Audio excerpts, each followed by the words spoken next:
Welcome to Tuesday Night Football. Wow, we got a dandy here as we've got Starpoint 3-1 taking on McKinley 3-1. But I'll tell you, this is going to be a great matchup. We got Tuesday Night Football. My name is Tom Prince. I'm joined by Tim Chifa. Tim, we got a great one here. Tom, great to be here on a Tuesday. Something different, something crazy in this day of age. You never know what day you're going to play now. Got to be ready to go any day of the week, right?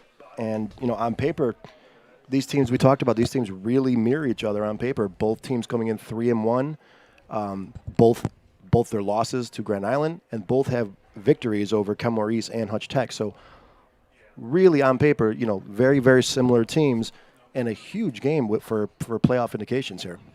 Yeah, listen, every game right now has got huge playoff indications to it, right? We already see that. And this kind of A division right now is wide open from the slots after Grand Island. To me, it's right now Grand Island and everyone else trying to figure it out. Lockport seems to be gaining some steam. Starpoint, obviously, at 3-1.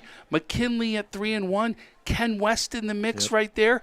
You got all these teams right now. So a game like this, when you're both 3-1, really becomes pivotal. Yeah, absolutely. I mean, what I'm curious, Tom, is Starpoint had a rough night Friday night. I think we can, all agree to that. How do they completely dust that off, forget about, only 3 or 4 nights ago, because they want to move on from that, and let's see if they can get, have no hangover at all, put that in the past and move forward, because like you said, they got to forget about that because this game is huge. Absolutely, and you got to go from game to game, right? You got to put it past you.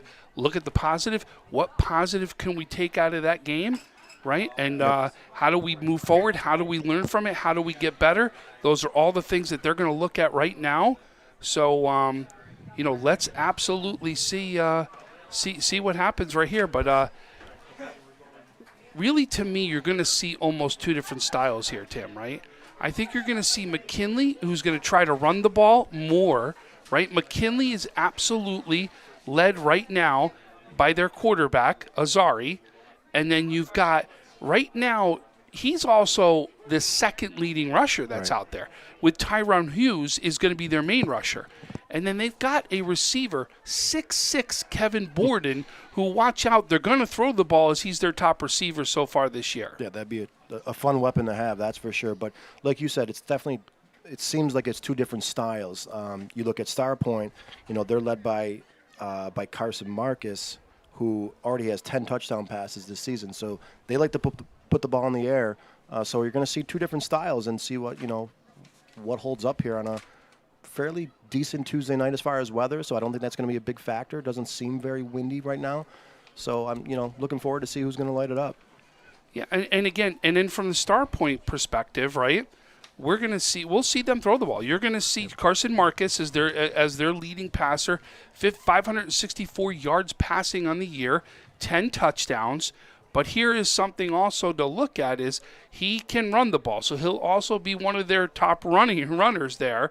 But Jason Richardson being their top running back. Right. And then they got 2 wide receivers to watch out for, Evan Floss and Evan Dean. And I'll tell you what's significant about that. 2 sophomores. So you got 2 younger guys that are going to be in the program for the next 3 years right there, leading your way at receiver. Yeah, and the 2 guys that you mentioned, the 2 sophomores, they have 7 of the 10 receiving touchdowns. So they are his go-to guys. But you mentioned, Carson Marcus. He is definitely the senior leader of this team. He is control of the offense, whether it's passing, whether it's running. He is the guy that the coach on the field for the Starpoint team. So we go through right now each team. Starpoint with 3-1 with a win over AA Hutch Tech to start the season, 20-14. Then a win over Ken East, 39-6. Then a win over North Tonawanda, 33-6. And then a loss to Grand Island, 38-0. They now have McKinley. Then they see Niagara Wheatfield, Ken West, and Burgard to finish out their schedule.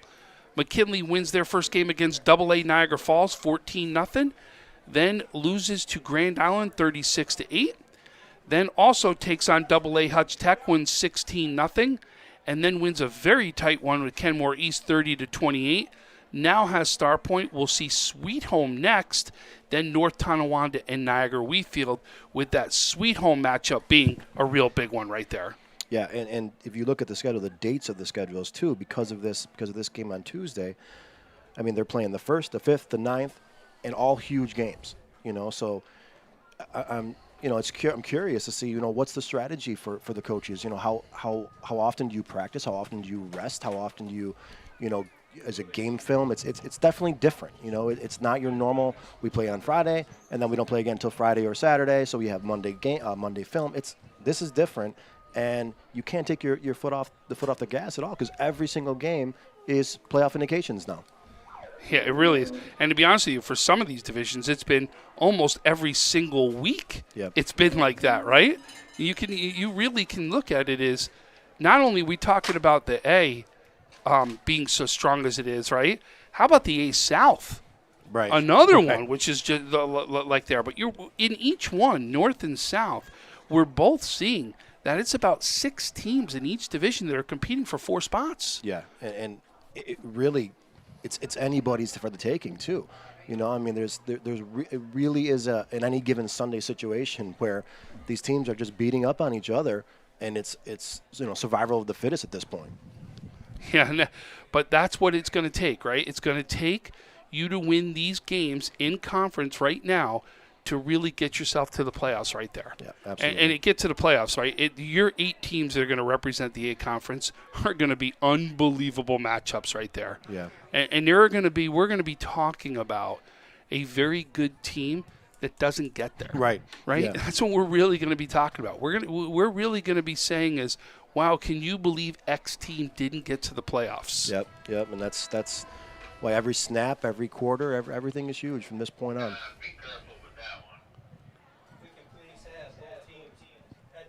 So, folks, the one thing you'll see on here, we do know the McKinley team are the Max, so we apologize. Right now it's saying the Knights.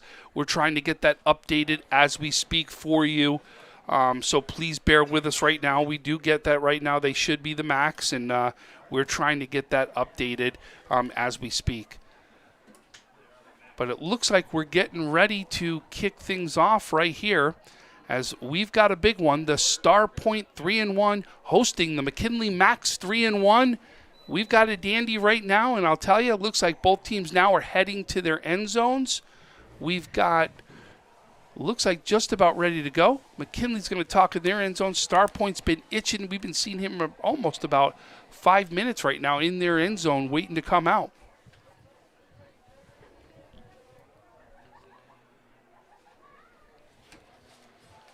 So why don't we we're going to take a quick 1-minute break as we get ready to start our introductions right here.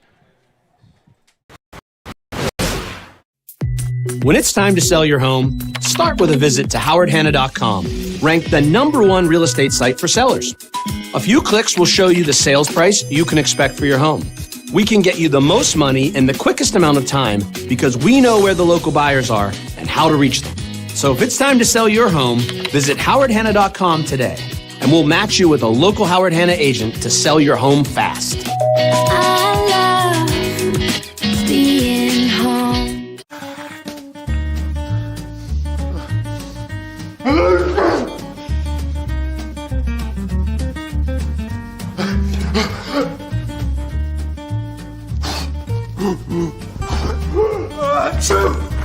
Avoiding care can lead to worse problems. Don't delay care. We're here for you. Western New York Immediate Care provides quick, quality care for non-emergent injuries and illnesses. Go to wnyImmediatecare.com for more information. State Public High School Athletic Association requires officials to enforce all sportsmanship rules for athletes and coaches. We will not tolerate negative statements, including racial or discriminatory comments, or slurs or actions between opposing players, especially trash talking, taunting, or baiting of opponents. If such comments are heard or actions seen, a penalty will be addressed immediately. We have been instructed not to issue warnings. Let today's contest reflect mutual respect. Additionally, negative statements from fans directed towards the officials, coaches, players, or other fans will not be tolerated. If such actions occur, you will be asked to leave the premises. Let's meet tonight's teams. First, the visiting McKinley Max.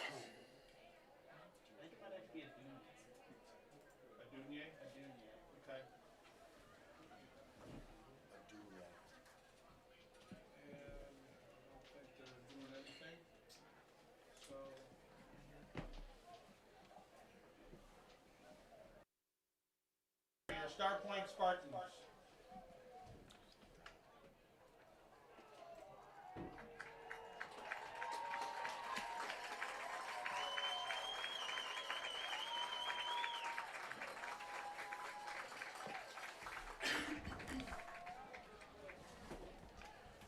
Please stand and remove your hats for the playing of our national anthem. Performing tonight's anthem is Starpoint Junior Ty Burgess.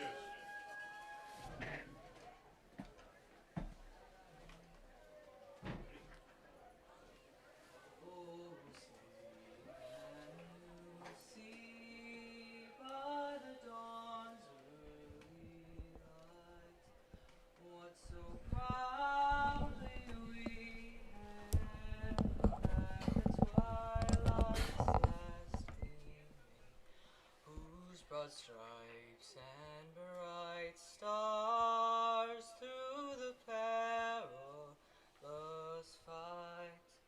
O'er the ramparts we watched were so gallantly streaming, and the rockets' red glare, the bombs bursting in air, gave proof through the night that our flag was still there.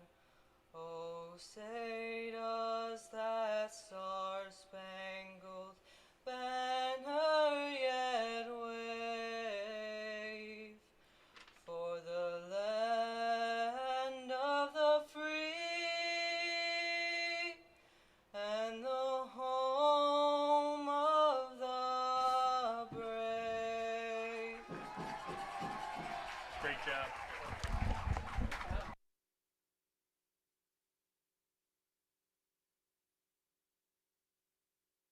Kim Levetsky, umpire.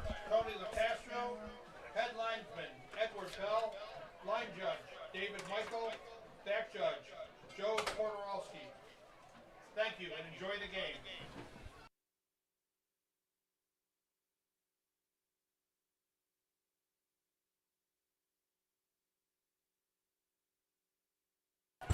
All right, looks like all the pre-game's gone. We've announced the teams. We've done the national anthem. We're ready to start this one. As you now see your captains heading out for Starpoint, Carson Marcus, number 70, Colby Lawrence, and number 2, Jason Richardson will be coming out for Starpoint. For McKinley, it looks like we've got number 4, Azari Adugne, and trying to just get that the lineman. It looks like 58, but I want to wait and just to verify it. It's either 58 or 56. So when we get him, we'll verify his name right now as we do the flip right here.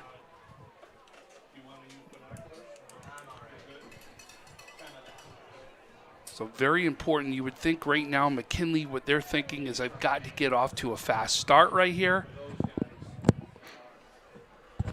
Yeah, you know, Tom, I was at the Grand Island Starpoint game the other day, and for Starpoint, the best way I can describe it, it was almost like a snowball effect, where Grand Island scored on the very first play of the game, the first play from scrimmage, and it was just one thing after another, and before they even looked, it was 21-0, and it felt like for Starpoint the game didn't even start yet.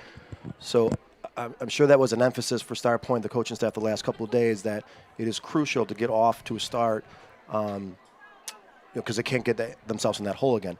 On the other hand, you mentioned for McKinley, not being a really big throwing team, it's crucial that they get off to a fast start, because falling from behind, that kind of offense is not really their protege.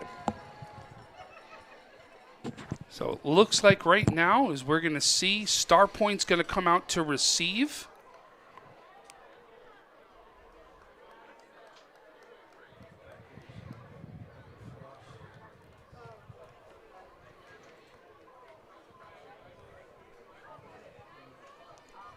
It looks like back to receive for Starpoint is number 3, the wide receiver, Evan Floss.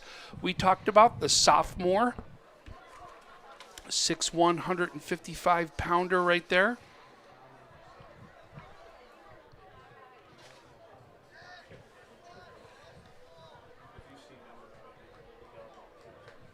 He's listed at with 13 receptions, 189 yards, and 4 touchdowns receiving. Also has run the ball a few times, 10 carries for 71 yards rushing. So he is definitely someone we should keep our eye on there. Oh, no doubt. I mean, him and Evan Dean right now, you see the top receivers with Dean 295 yards and 1 less touchdown. So absolutely, both of them are going to be receiving the ball today, especially when you've got Marcus who can throw the ball and throw the ball for 564 yards and 10 touchdowns. Yeah, he like I said earlier, he's definitely the leader of the team. He is the coach, and on the field, he's one of the captain on the field. Runs a really clean offense, and the senior leadership at this time of the year especially is crucial. And kicking the ball is going to be number 21, Kevin Borden, the 6'6" wide receiver. So Borden lining his team up right here as we're get set to kick this one off for Tuesday Night Football. And the kick, and that one's going to go deep. Gets a nice boot on that one as it looks like it's, and you saw his back foot right there of Floss just crossed the line in the end zone. There was a break as far as over into the end zone. Play stops automatically no matter what. They're going to take this out to the 20-yard line. Yeah, he looked a little confused, but probably ended up being a break for him. So that was a great kick, went over his head. He had to run back to get it. I think it's probably a bit of a break for Starpoint that it went in the end zone because McKinley had it covered pretty well there. Yeah, I agree with you. I think if he would have picked that up at the 1 and then tried taking that one out because he had to go back to get the ball. Right, exactly. I agree with you. I think that may have been a real tough play, and Starpoint does absolutely take advantage of something. Now let's see if they take advantage of it with their offense. As we're going to see Carson Marcus, the quarterback, go under center. He'll be in shotgun to start things off.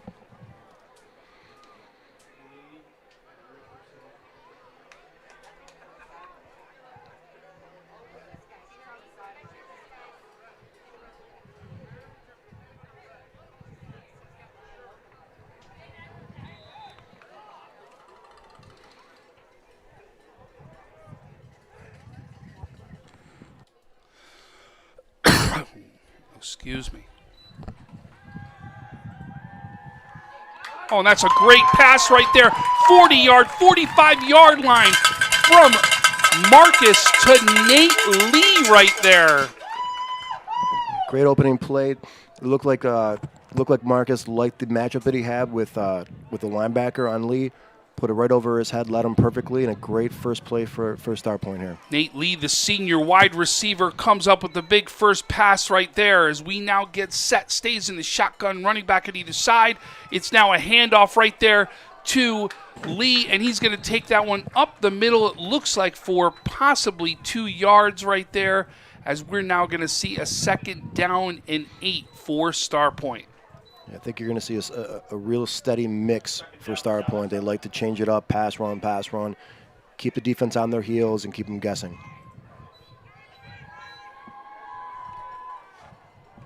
And now it's going to be handed off to Richardson. He's going to break it to the outside. He lunges right there for the first down. It depends where they mark it. It looks like his foot went out long before the stretch that he did. So that's going to be now, it looks like about 3rd and 4 right now, as they are at the 48-yard line right now for Starpoint. Yeah, good job by the defensive end, staying home for McKinley, sliding down the line of scrimmage and pushing him out of bounds for only about a gain of 1. So big 3rd down here. So Marcus under center is looking to take, he's got 1 running back right now. And he's looking to throw. He's going to throw that, and that's going to go long, just out of the reach there, Jason Richardson. So we've now got a 4th down. The question, Tim, are they going to go for this? It looks like they're keeping the offense on the field. Great play there by the defensive end, Jameer Patrick, the sophomore DN for McKinley. Ran in there and got a hand up in the face of the quarterback. Made a really tough play for him. So they are going for this, it looks like. Well, now remember, Marcus is the punter, I think, also. So he could easily step back and punt this still.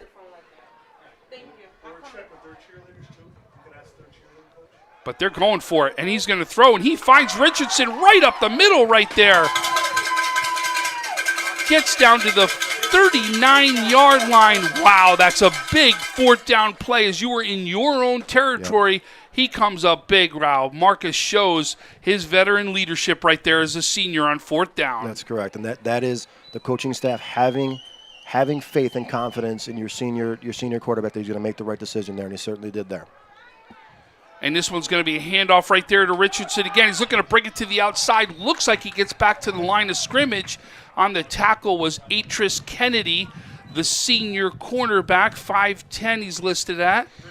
So it looks like he gets right back to the line of scrimmage. So we've got 2nd and 10 from the 39-yard line. Yeah, real nice play by the athletic cornerback, flying in from the cornerback position to stop him in the backfield. Real nice play there, reading the play. So back to the 2 running back set, one on either side of Marcus. And he's looking to throw. Takes it back down. He throws it, though, and he's going to throw it out of bounds as that was intended for number 26, Evan Dean, on that one. So we got a 3rd down and 10. Yeah, another nice job by the defensive line from McKinley.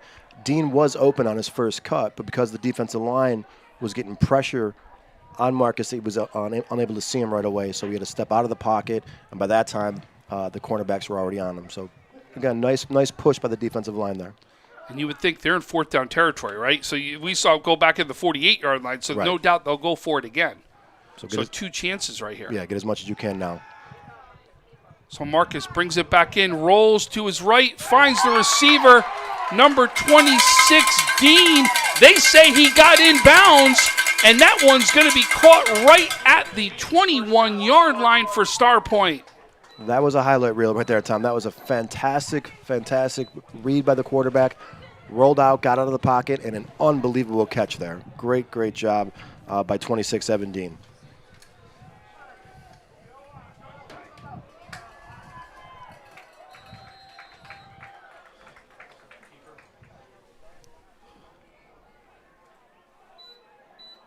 So Marcus steps up in the pocket there, and a nice job by number 3 for McKinley. Tyrone Hughes stepping up for only a gain of 1 for Marcus there.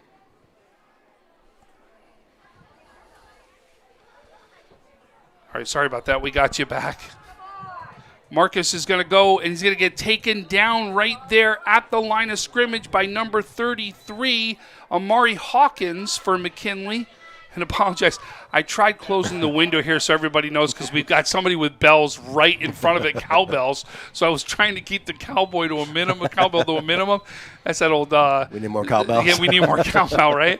So sure enough, that's what... And then when I closed it, unfortunately, our cord came out. So I apologize. We got you back up and running very quickly, though.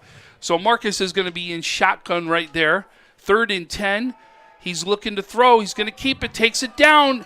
And he's taken down there by number 28, Jordan Walls, the senior defensive end, 6'1" for McKinley. As now you've got a big 4th down right here as we've got 4th and 8 right here for Marcus and Starpoint. Yeah, another good job by the McKinley defense. You got to almost consider that almost a coverage sack there. Marcus not able to find anybody, had to run for himself. And the defensive line collapsed on him. So real nice job for McKinley trying to hold him out of the end zone. Marcus goes back, throws this one to the end zone, and that's going to be a passing interference right there. As you saw, Dean goes up, arm is on his back. That's going to be a passing interference call right now that's going to go against McKinley. So remember, it is not a spot foul in high school. This will not be brought down to the 1-yard line. This should be a half the distance to the goal because they are already inside the 20 right here. But more importantly, a 1st down now for Starpoint. So big play to keep the drive alive there. Tough play by McKinley there. I'm not sure if it was a catchable ball. I'm not sure if you had to do it. I guess in high school, sometimes if you are beat, you're better off taking the penalty, especially because it's not a spot foul. Tough call there, but let's see if McKinley can bounce back here. Can't have their heads down now. But a big right now, and you see with 7:20 right now coming on the clock, almost 5 minutes on this drive. Starpoint doing a good job of controlling the clock right here. Marcus gets set, looking to go, throws it to Evan Floss. Evan goes around, cuts back into the middle, gets taken down at the 2-yard line right there. So it looks like we've got a 2nd and goal from the 2. That was a fantastic job by number 2. I believe it was number 2, Leonte Jones. From our view, it looked like he was going to walk into the end zone. Jones came out of nowhere with this a single person tackle there, which is not easy in open field. So a great job there by Jones. So Marcus gets set, and that's going to be right there. Timeout called by McKinley right there. So right now we've got 2nd and goal. We've just seen Starpoint moving the ball so well. I mean, this drive right here could end up going right now almost a 6-minute drive right here. You got to think this is the start McKinley that Starpoint wanted in this game. Yeah, absolutely. Started, on their own 30-yard line, right, and then 2 fourth downs. They've already got the 2 fourth downs. They converted one, got a penalty on another one. So this had to be the talk in the locker room before the game started.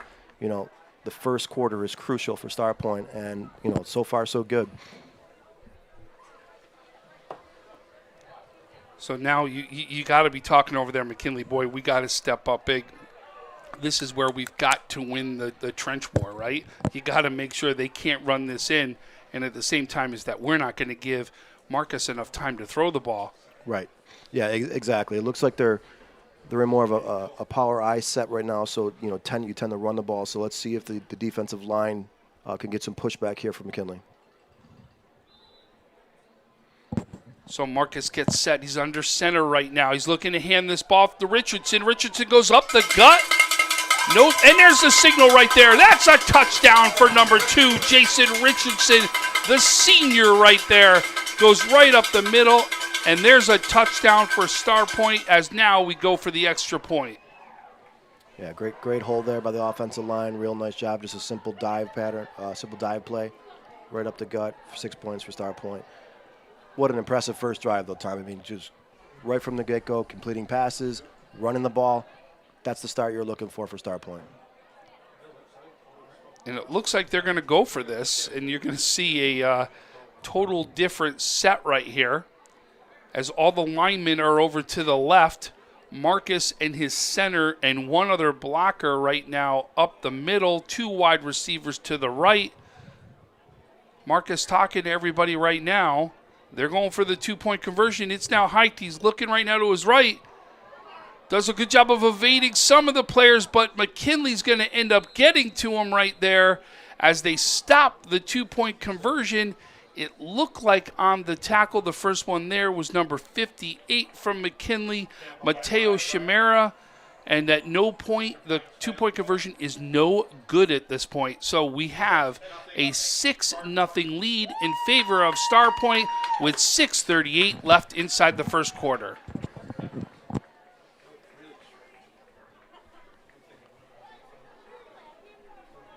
We're going to take a quick break right now as we get ready for the next kickoff. But right now, Starpoint leads 6-0 over McKinley. Paul Wolf Agency, how can I help? I got a problem. I got a big problem. The house flooded overnight, everything's destroyed, and I don't know what to do. You can relax. The wolf is on his way. What's the damage? It's bad.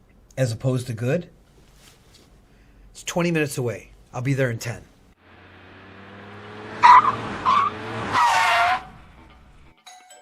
You're Teddy? Yes, sir. I'm Paul Wolf.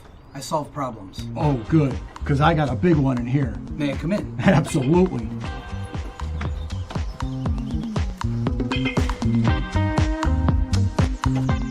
Mr. Wolf, can I get you a cup of coffee?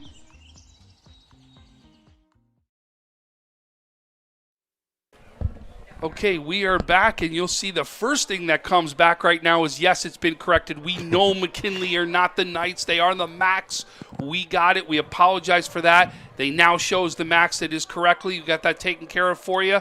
Kicking off is Marcus, and Marcus is going to kick that one. That goes off the McKinley player right there, then off the Starpoint player. Oh, boy. And then McKinley fields it and is going to get it at the 39-yard line as it was fielded by number 5, Marion Hampton on that one.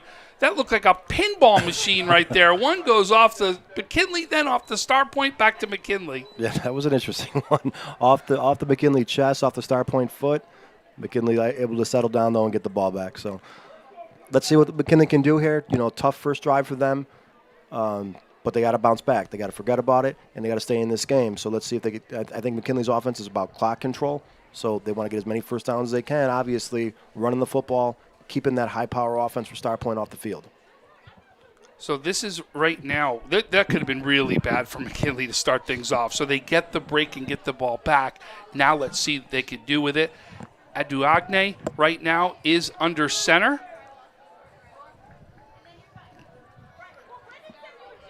And he's going to take it. He's going to run with it right now because he's looking for a gap up the middle.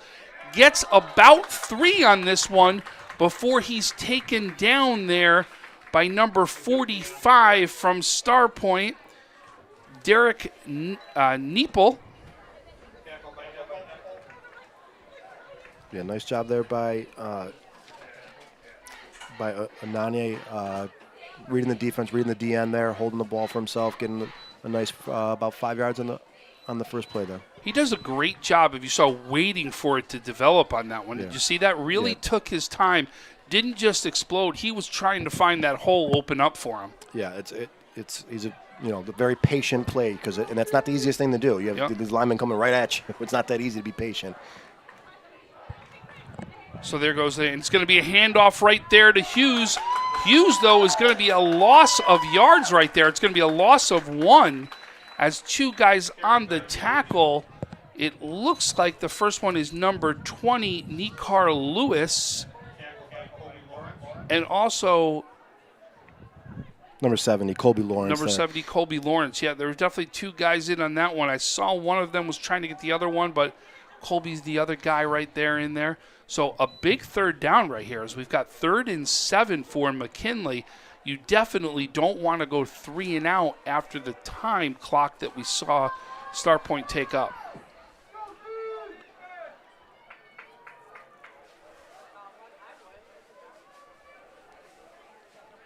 And there it is. He goes back right now. He goes in the pocket real nice. He's going to throw it deep right now. Looking for his big receiver right there. As you saw, Borden goes up with all 6'6" that he's got over everybody. And that'll be good. And it looks like they're going to mark it, though, at the 30. Yeah, I was going to say no. Okay, I was waiting for that one. They were marking it where he went down, not where he originally caught it. So they brought it back to the 40-yard line for him. But I'll tell you, with Borden's height at 6'6", you definitely, Adunaga can actually get the ball up to him and let him do something. And that was a great example of being able to do that. He wasn't open, Tom. He 2 guys on him. He wasn't open, so what a great weapon to have. Toss it up, let your athlete go get the ball. And that's certainly what he did. Great play there. So there it is. It's handed off. It looks like, again, to number 3, Hughes. As Hughes is going to go straight up the middle right there. It looks like for a gain of 2. And I'll tell you what's big about Hughes. Hughes is only a freshman. Yeah. Freshman running back, 5'10", as you see, been their leading rusher for McKinley. You got to give this Hughes some credit. He's had 453 carries with a long of 42 yards, 5 touchdowns on the season by the freshman. Boy, does it not bode well for the future right now on McKinley.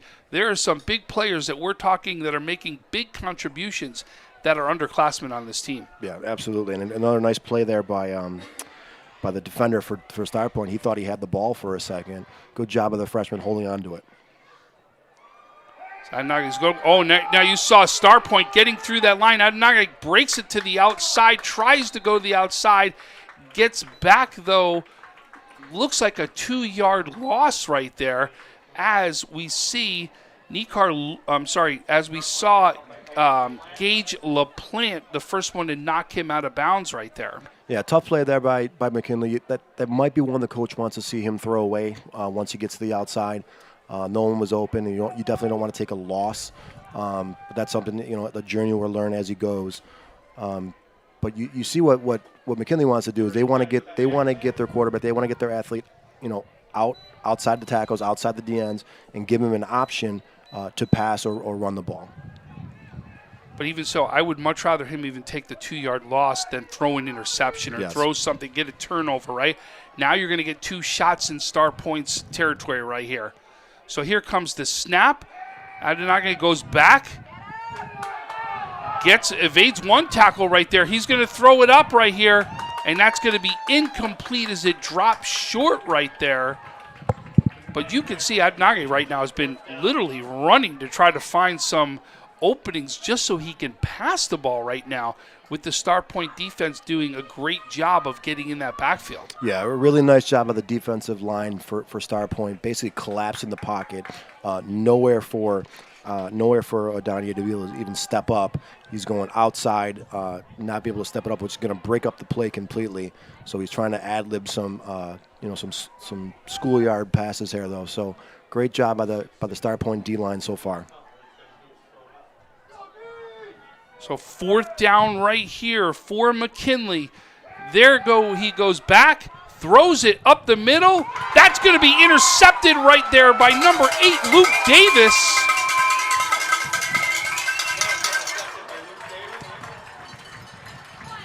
I think right there, it looks like they were looking for some sort of like a penalty that looked like that he had gotten hit there. I think that's what the complaint is from the McKinley sideline, is that did he get hit early right there, but no flag, no call, as now you're going to see Starpoint get 1st and 10 from the 25-yard line. Yeah, and that's, it's 4th down, so that's borderline a punt. If you didn't have something open, you're just kind of just try to throw it up.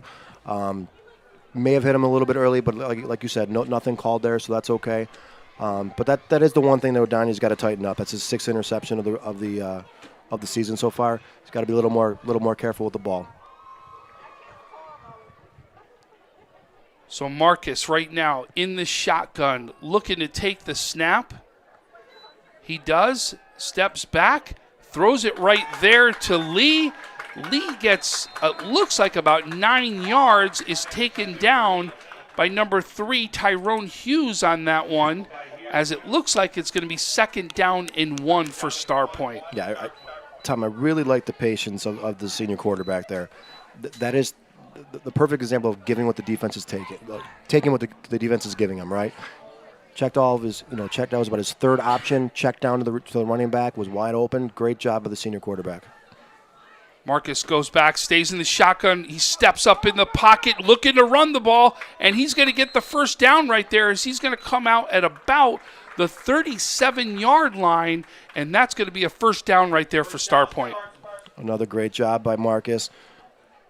Having his head in the game, knowing exactly where he had to get to, got out of bounds, didn't take the hit, but got right to the 1st down to keep the drive going. Another nice job.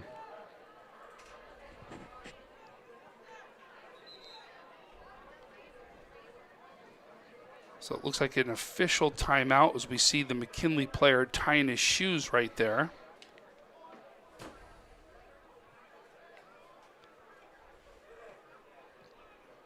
So now we get set. Marcus goes back under center. He's looking to hand that one off. He hands it off to number 26, Dean. Dean goes to the outside. That goes 50, 45. He goes knocked out right at the 45-yard line of McKinley.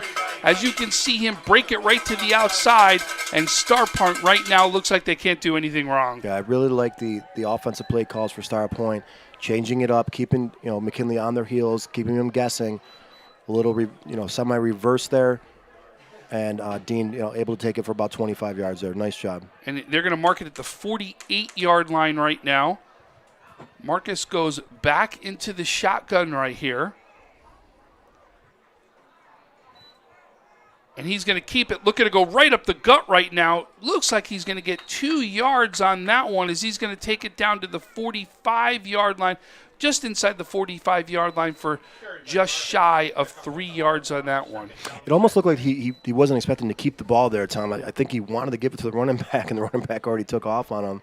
But that was turning nothing into something there. So that's just a good athlete there for playing quarterback for Starpoint. So Marcus is going to stay in the shotgun right here. And there it is, and he's going to hand this one off. As you see right there, Lee's going to go up the middle, and he's going to take that all the way to the 35-yard line, 34-yard line. Another 1st down right now for Starpoint. As you can see, it doesn't matter right now if it's Lee, if it's Richardson, right? They have great running backs right now. You can see they're not afraid to throw it to Dean, to Floss, to Lee. all right now weapons are working. And right now Marcus fakes the handoff. He's going to throw the screen to Lee. Lee's right now to take it up to the 29-yard line right there. And that's taken down by number 20, Nikar Lewis of McKinley. Yeah, nice athletic play by Lee again. Catching the screen that was a little behind him, able to turn it upfield really nicely there. Great play by Lee. Kid's a good player, Tom. He's had some nice runs already. Very patient runner. He's good. Marcus looking to go back, and guess what? He finds Lee again. Lee looks to break a tackle. He carries right there the tackler for a few yards, and those few extra yards gets him a first down right here for Lee. So we're now going to have a 1st and 10 here from the 22-yard line. He's going to run the quarter out, Tom. Looks like, yep, 10, 9. Well, looks like we're a little bit ahead. It's 14, 11, 10, 9, 8. And they're going to run this one right out. 7, 6, 5, 4, 3, 2, 1. That brings us to the end of the first quarter as we have Starpoint driving from the 22-yard line right now. We go to the end of the first quarter. Let's take a break for our sponsors right here, and we'll be back with the beginning of the second quarter.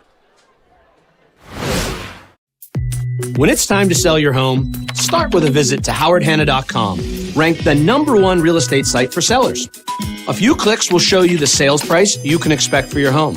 We can get you the most money in the quickest amount of time because we know where the local buyers are and how to reach them. So if it's time to sell your home, visit howardhanna.com today, and we'll match you with a local Howard Hanna agent to sell your home fast. I love being home.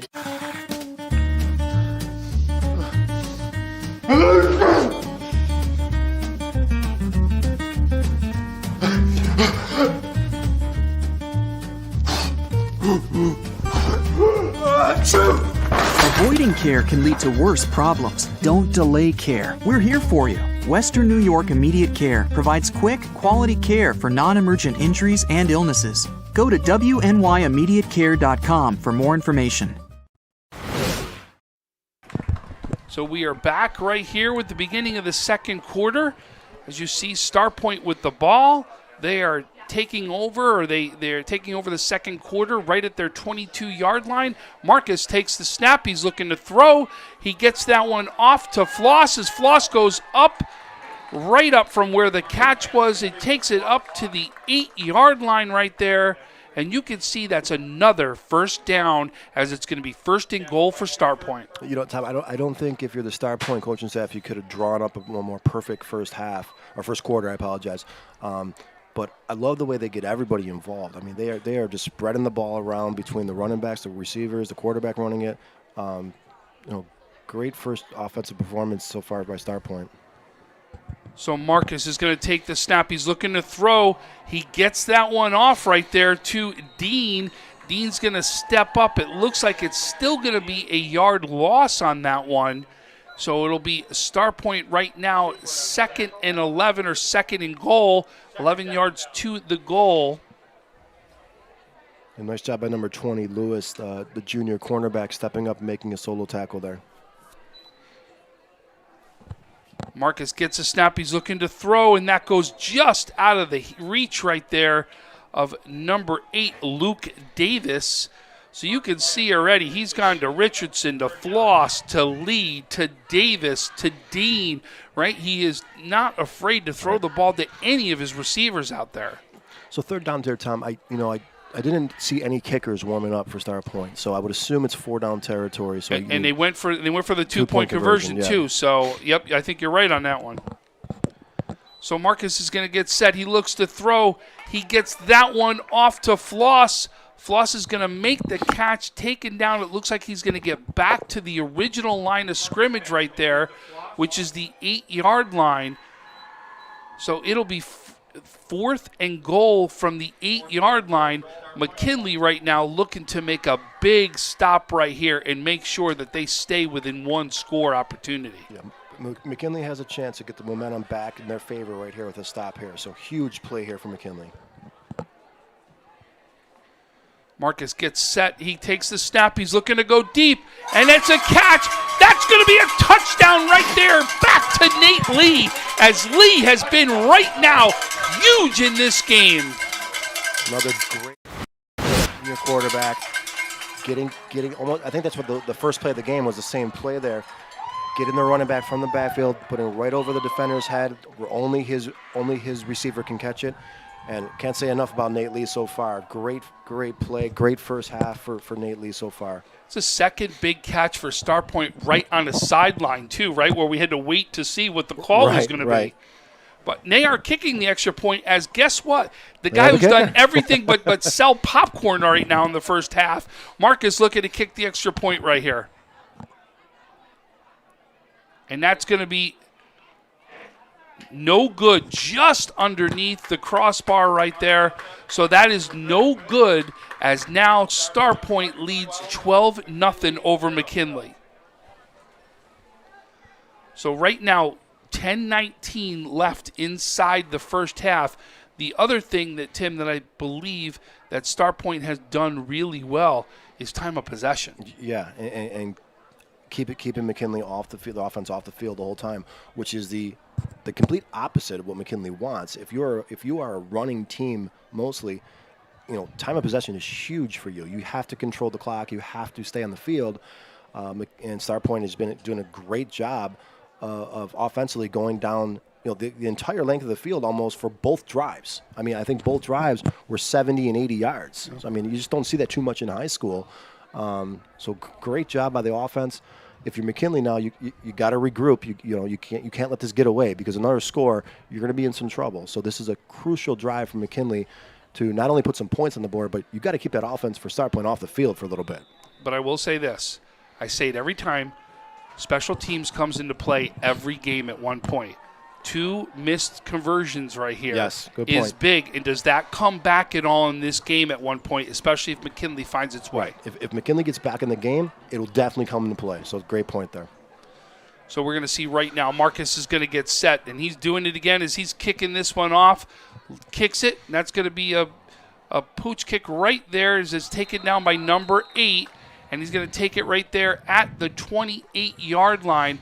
Remember, even though that it was Julian Crawford that got it, the minute his knee touched the ground, play ends. It doesn't matter whether you've been touched or not. A knee touched the ground, play ends. That's the reason why we start right now at the 28-yard line. Yeah, college and high school have the same rule. Not different than the NFL, where you have to be touched.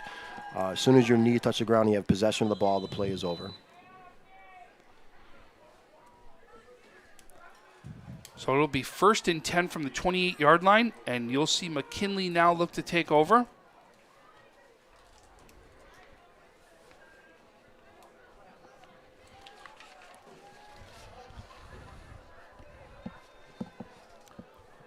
Edonade right now under center.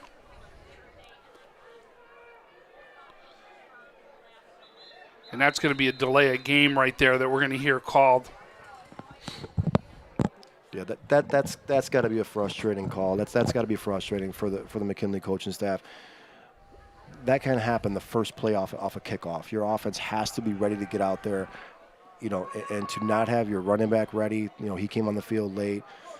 That's definitely Actually, going to aggravate I don't think them. it was delay of game. I think it was too many players on the field is what it was. And the reason we saw that, we saw a player run off right there. It was actually, you saw Hughes when he ran on the field. I think that was when it threw too many players right there out there. So it's going to be now 1st and 15 for McKinley, as they really need a good drive right here for their team. So right now, same play, gets back under center, looks to hand it off to Hughes. Hughes goes up the middle. It looks like he's going to get 4 on that one.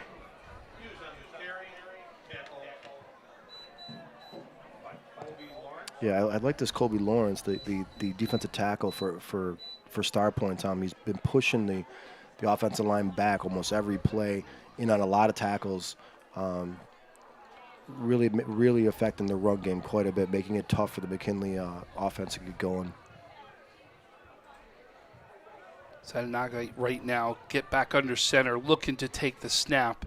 He gets it. He pitches it back out over to Hughes. Hughes looking to get to the outside, but again, you see he's taken down, and you can see one of the first players that gets up right there is number 70 again. You talked about he's getting penetration into that backfield and making it real tough. Yeah, he's really having a heck of a game. He's just pushing the line back and able to see the play develop right in front of him. So it's giving him a chance to react, to either side of the play, and he's really making it really hard for the McKinley offense. Big third down here for McKinley. Need to get something going offensively to stop the momentum here. And in a run set again, right? 3rd and 11 right here. And that's going to be right there a false start, as you saw. Unfortunately, right there, the McKinley player, number 75, Carl Jones, jump right there. And that's going to be a 5-yard penalty. So now you've got 3rd down and 16, right? It was 3rd and 11, yeah. So 3rd and 16 right here. You see right now, though, Borden come back on the field. You've got to think this is some sort of 3rd down where you've got to look to Borden right here. Yeah, this is almost like if it's a basketball game, you want to take a timeout because you got to stop this right now. Got to regroup and make a good play here. So even if you don't get the full 16 here, make some positive yardage. Give yourself a chance for some field position with a punt. And there goes the snap. Adanaga looking to throw. Steps up in the pocket. He is going to throw this. And that's going to be knocked down right there by number 8, Luke Davis, who knocks it down. I'll tell you, if Davis didn't knock that down, it was going to get intercepted right there. He knocked it down. Great play, but he actually knocked it down from floss. Well, but at the same time is, now you're causing a punt right here. And do they have what kind of field position were they going to get with their punt versus where that was? That's what we're going to see, whether it was a good play or not. Yeah. But it looks like we have a flag. We have a flag there. It's a good play either way. He's looking at the ball. He's not looking at his own teammates. So he came from across the field and knocked it down. That's a great play. But something's going on where they're. And we apologize. We did not see the flag, and it looks like it was a push right there. They say it was a push, and it's a 15-yard penalty. So that is a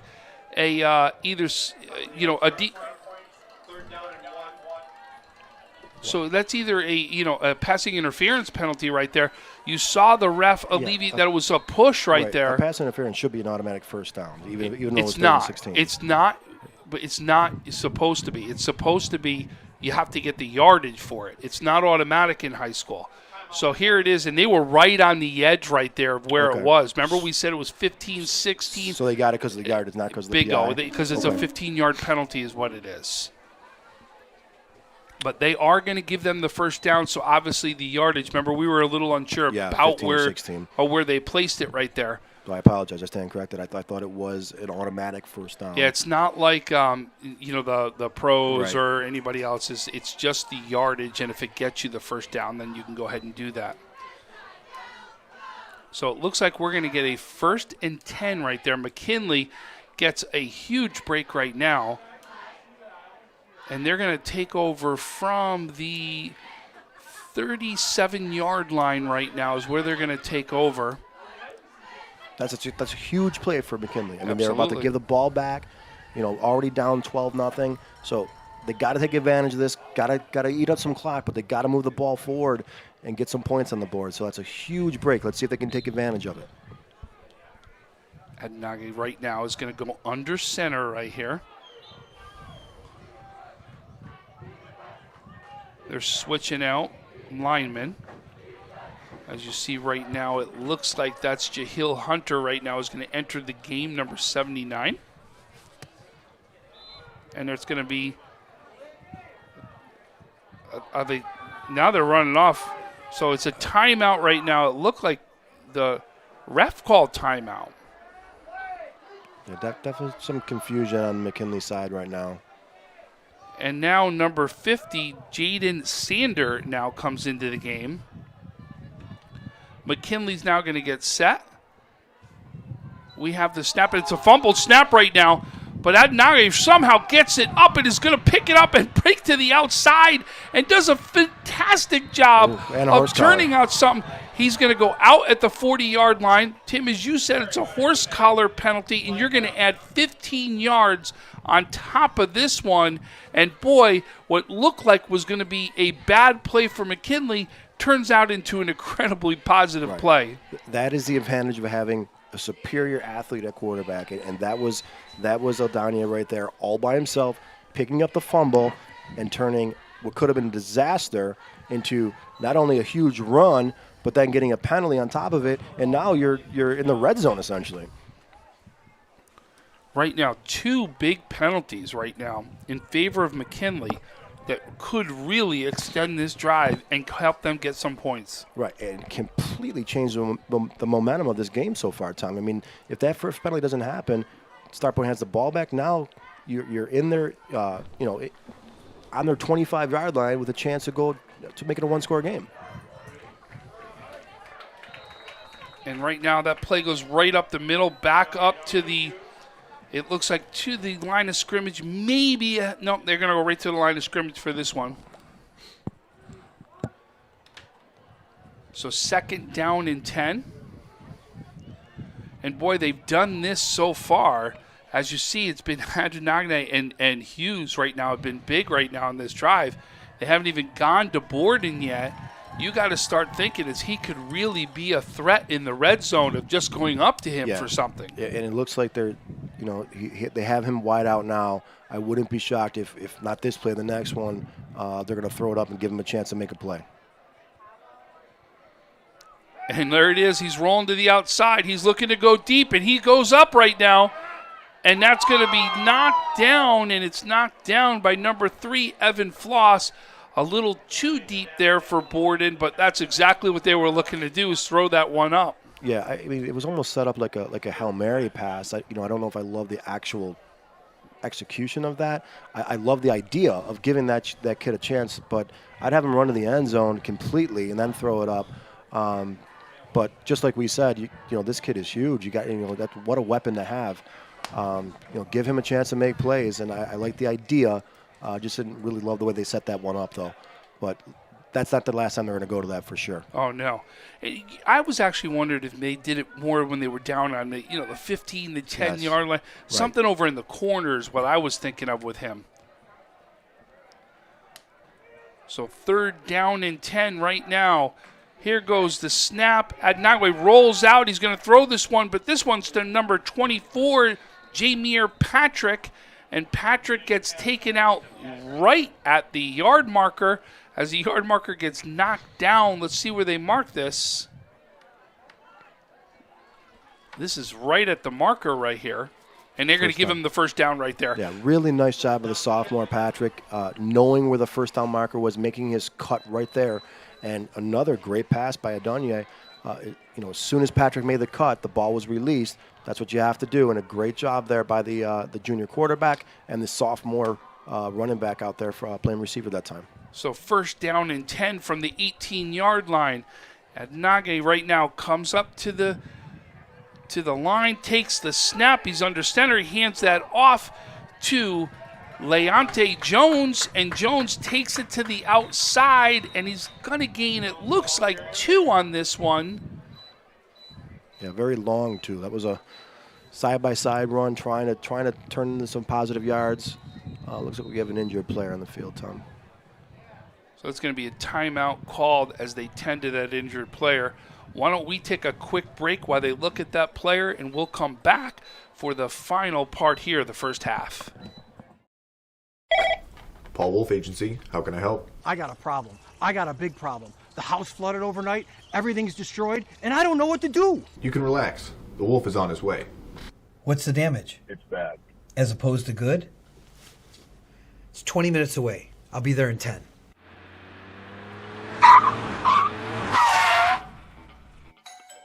You're Teddy? Yes, sir. I'm Paul Wolf. I solve problems. Oh, good, because I got a big one in here. May I come in? Absolutely.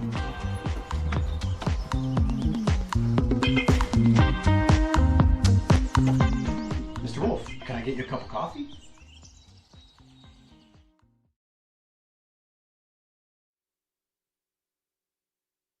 either. So we are back right now. 2nd down and 8. As we saw the injured player get up, he was able to get off on his own, so that was good news. So Adenage right now is in the shotgun. He takes the snap. He hands this one off to Jones. Jones right now, oh, he almost gets tackled. He breaks it back the other way. He's asking for Adenage for a block him, and he gets it, and he goes in for the touchdown. Wow, what a run right there. Jones should have been taken down for a minute. It looked like it was going to be a horse collar penalty. Right. Him get taken down. He breaks it, goes the opposite way. All I can say is wow on that one. Wow, wow, wow. What a play. That might be one of the best 20-yard runs I've ever seen. I mean, that was a complete busted play. Should have been about a 5-yard loss, and he just took off going left to right and had all open field. And, wow, that was incredible. What a great athletic run by the McKinley running back. Incredible, incredible play by McKinley there. Oh, I think we're going to see that video out one time or so. another, right? Wow, what a play there as Jones gives some momentum back to the Max right here. We now got a ball game. Now, remember what we talked about, special teams being the key. McKinley right now gets a chance to try to convert the first 2-point conversion of the game as we've got a 12-6 ball game right now, and now we got ourselves a game. Yep, the senior running back getting him back in the game single-handedly on that play. This is an area I don't mind the board and toss up here. And there's a penalty flag that goes up right there. False start will go against the Max. So that's going to push that back 5 yards.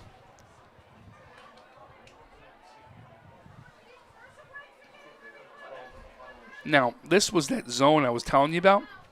This would be where I was talking about. Yep. Throw it up and let him go Right. get it, right? Something that's short, close to it, versus something deep. And when you throw that ball up there deep, you really, when you get 3 guys around you or 2 You're or 3 asking a guys lot of right, them. You're asking a even lot. a guy that's 6'6", Right. because he's got to be able to get up, and he's still got to get up in traffic, and that's difficult to do. It looks like they were going to line him up here on the wing, so I wouldn't be surprised from a wing spot to see him fly out to the corner of the end zone and kind of dump it over their heads that way. I wouldn't be shocked if that's the play here.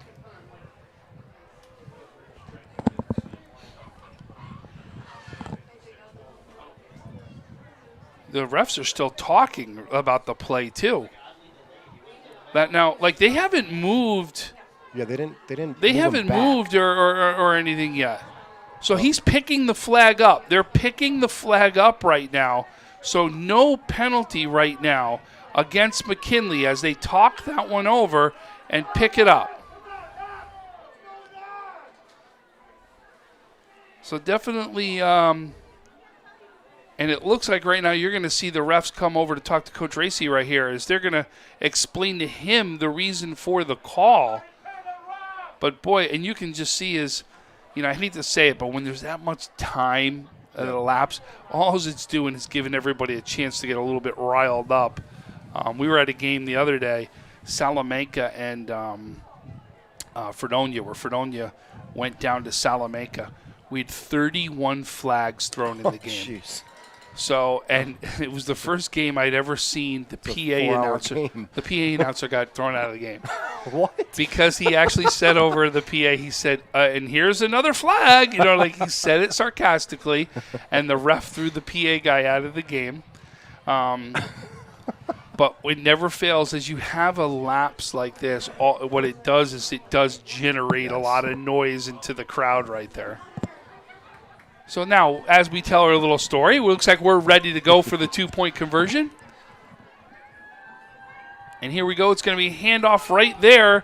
That one goes to Hughes, and it looks like Hughes is stopped right there as that's a big stop for Starpoint as we keep the game 12-6. Nobody right now has had a 2-point conversion. Yeah, and you mentioned it earlier. Those are going to come into play in any tight game. So a little silver lining for that drive there for Starpoint, at least not letting them get the 12-8. So 12-6, new ball game now, Tom. I mean, it had a chance of being lopsided about 5 minutes ago, and you get a 4th down pass interference call, I believe it was, or a 3rd and 16, a 3rd and 15, giving them a first down, and then a busted play. They should have been about a 5-yard loss. The senior running back completely goes east-west and turns it up north-south for one of the greatest 20-yard runs that I've seen in years. Yeah. I was waiting for the flag to get thrown for a horse collar. Right. And then he breaks it, and then just breaks it all completely from our side of the field, right, where the Starpoint bench is, and breaks it all the way over to his bench, and then has to cut it up for the touchdown. Yeah, and a lot of times you see that kind of, complete cutback. A lot of times there's holdings called on that.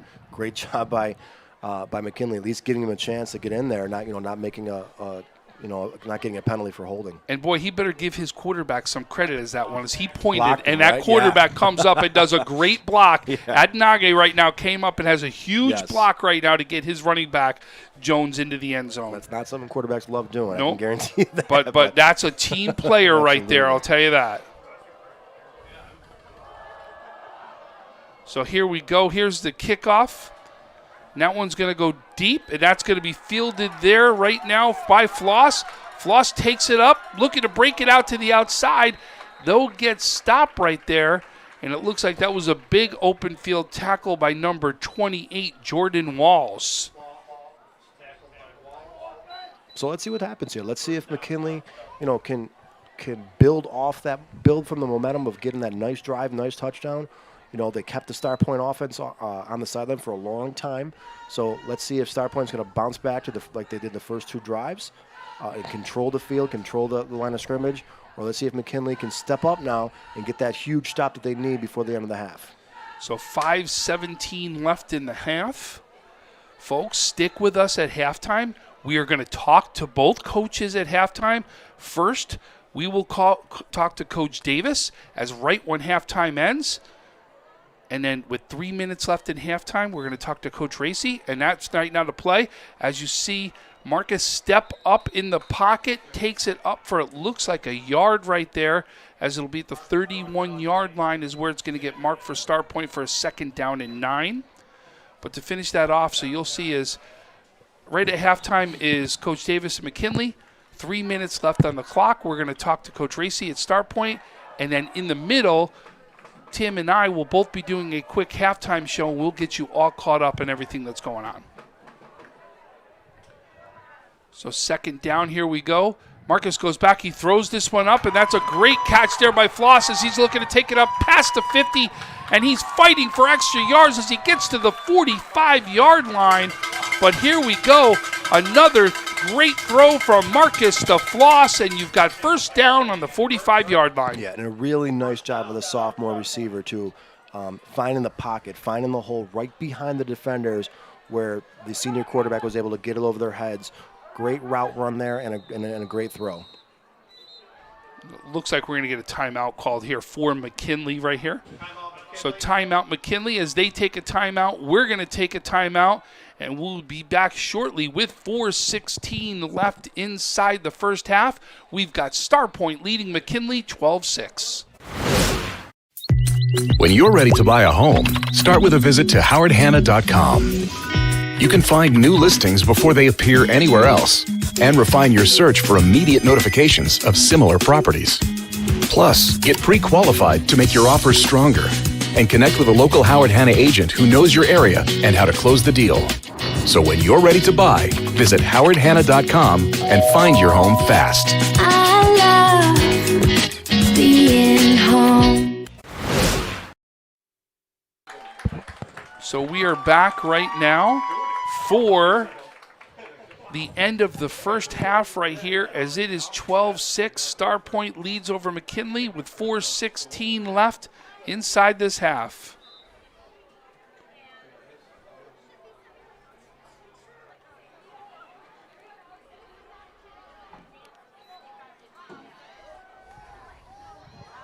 And this is a great play. First big defensive sack right there on Marcus. As you see right now, it's a couple of players, right? 56-24, Jamiri Patrick, Rashawn Riley are 2 of the players in there. But, boy, that's a big sack right there for McKinley. Yeah, huge play there by McKinley. McKinley bench or the coaching staff looked like they wanted a false start from the receivers from Starpoint. Didn't even matter. The McKinley defensive line pushed him back, and a huge sack there. So Marcus is going to take over. It looks like about 2nd and 18 right now. He gets set, looking to throw, and it's another deep one. That's a connected to Floss right there as it's down to the 29-yard line. Wow, he threw that where only Floss could get it, just out of the outstretched hands of the defenders. Floss with a huge catch right there. Yeah, that was a laser. I mean, that was slinging it right there. That was a great pass by the senior quarterback, right over the hands of number 11, Atris Kennedy for McKinley. And Marcus steps up again. This is intercepted, though. And now you're going to see there, and this is number 2, Jones. We see Jones doing it now on defense, and he comes up big where he's going to take it back to the 41-yard line. How many times do you see the offensive guy do something big, then come back on defense and vice versa? But how about Jones right now putting that McKinley team on its back and giving the McKinley the opportunity with still 3:02 left in the first half, a chance to go down and tie this up or possibly take the lead? Yeah, a great job by Leonde Jones, reading the quarterback's eyes and stepping right in front of the defender there. Definitely one that Marcus, which you could have back, I know, but got to move past that. But let's see how aggressive McKinley is here. It's 12-6, got 3 minutes to go. They're not a huge passing team, so let's see if they can, establish a good drive and go into halftime either tying us up or getting a lead. And Nage right now is going to pitch it out. Right. Oh, that's going to be fumbled, but picked up again. As you saw Hughes drop it, but was able to pick it right back up as it bounces back up to him. That's going to be, though, it looks like a 6-yard loss right there. So it's going to be 2nd down and 16, and that's a rough way to start off right after you have that big interception by Jones. Yeah, and it probably changed your mentality to see how aggressive you are, too. When you have that big of a loss on the first down, it's not as easy to open it up now. So some tough decisions here for the coaching staff with the Max. I like the idea of trying to pitch, right? Get past the linemen. As you see, they've had success when they get to the outside, trying to get your running back out to the outside as it gets past the ends. And right now, this is going to be handoff right now. He's right up the middle, but he's met. Oh, that was a big hit right there. You're going to see right now, it looks like you're going to see 2-yard gain right there, maybe even a 3rd yard gain. You're going to see that maybe even a 3rd yard gain right there, but it's going to be 3rd down, and it looks like 14 right here with 2:08 right now left inside the first half. So you're going to have me right now for the last 2 minutes. My partner, Tim, is going to go right down. Tim Chief is going to go right down to the field. He's taking our wireless mic down to the field, and he's going to talk first to Coach Davis. We're going to find out what's working, what's not, what do they got to do for adjustments for the second half. Same thing as he'll be, and then Tim's going to come back up. We're going to do a quick halftime show for you, kind of go over what we saw, what's been working for both teams, what do we expect to see in the second half.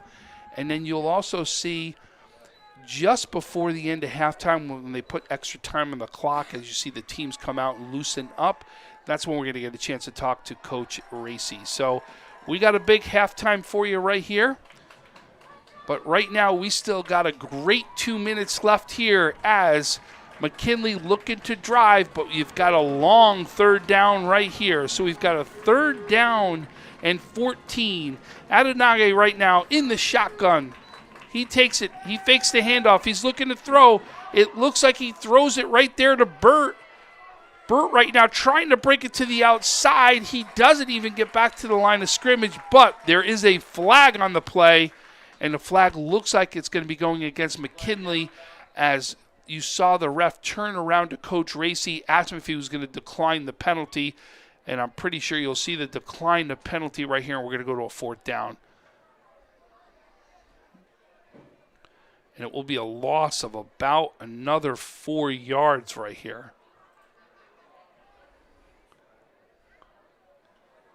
So the signal, once they're picking the flag up,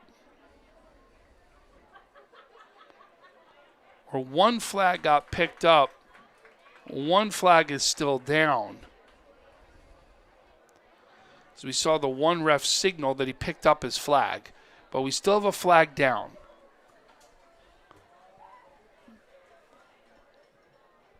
And Coach Racy right now talking to the refs. And we're going to have a timeout for Starpoint right here. So it looks like we've got a 4th down in about 18 right here. You'd expect that, especially with 1:55 left inside the first half, that McKinley's going to punt this. And I'll tell you, 1:55 definitely more than enough time for Starpoint to come down and still try to put points up on the board. Remember, in high school football, one thing that happens is every time you get a first down in high school football and they have to move the chains, that clock stops so that you can move the chains, and then we'll start right as the chains get in place. So you'll see is in many cases, especially a team that does a lot of no huddle and can move real quick to be able to get their plays in, it becomes very big because a team can use those almost as timeouts or a way to not have to worry about stopping the clock and still be able to drive down the field if necessary. So again, you're going to see McKinley's going to punt. You see right now it looks like that's Floss. It's standing right at the 38-yard line, looking to try to get good field position. Here goes the punt, and that one's going to be high in the air. Floss is going to take it right there, try to break 2 tackles. He's not going to be able to as he takes it down right there to the 43-yard line. Starpoint takes over with 1:47 left inside the first half. 1st and 10 right there at the 43-yard line.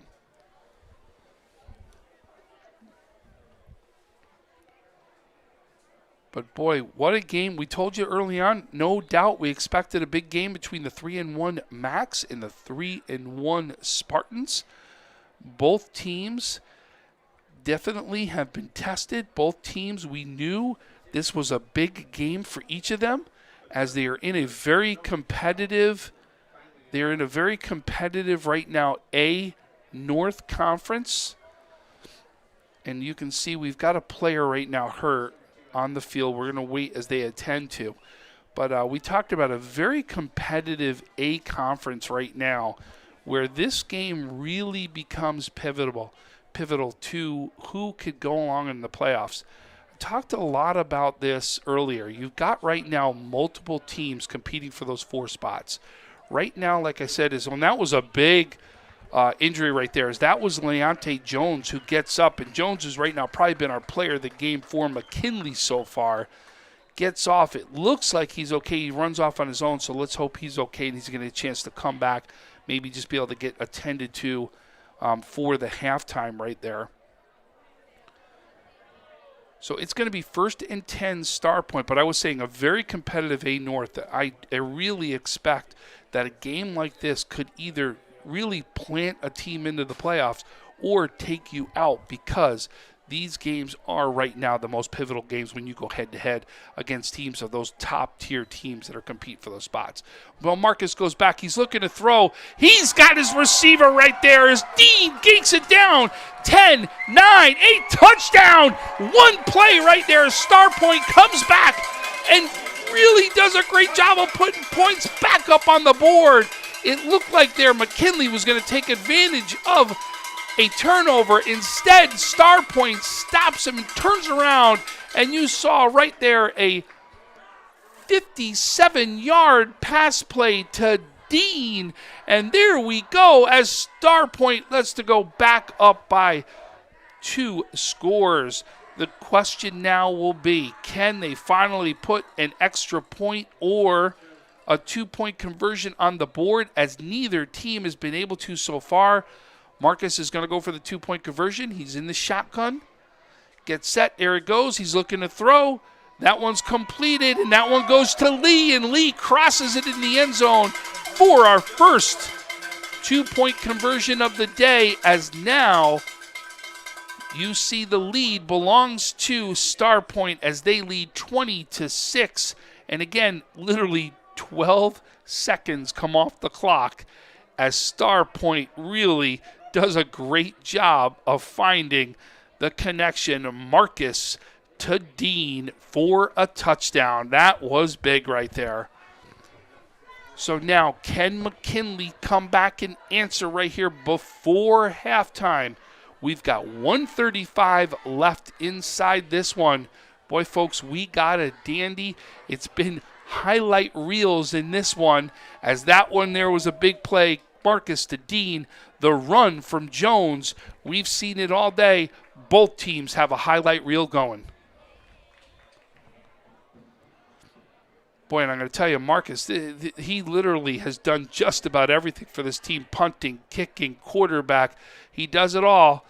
So he's going to get a chance to kick this one off. You can see the dark has settled in. As you know, it gets dark earlier now. But we've got a great first half so far. Been a very exciting plays, as you're going to see some nice highlight reels for some of these guys. And here goes the kick. That ball's going to, looks like go. It didn't make it out of bounds. It's recovered by the McKinley player right at, it looks like the 27-yard line right there, as it will be. And it looks like it was downed by, I think, Marion Hampton is who actually covered that one up.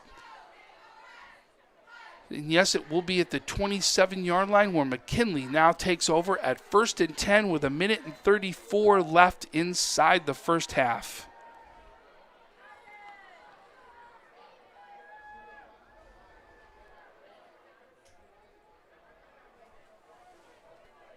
So McKinley comes out. You're going to see Adenage right now is in the shotgun.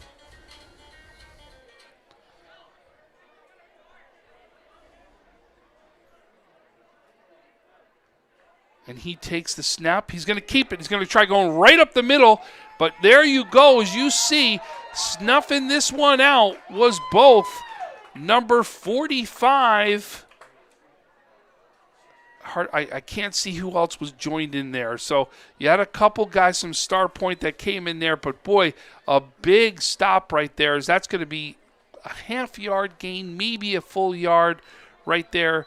As Adenage right now with a 1-yard gain, we got 2nd and 9 as the clock keeps ticking as we come up on a minute to play inside the first half.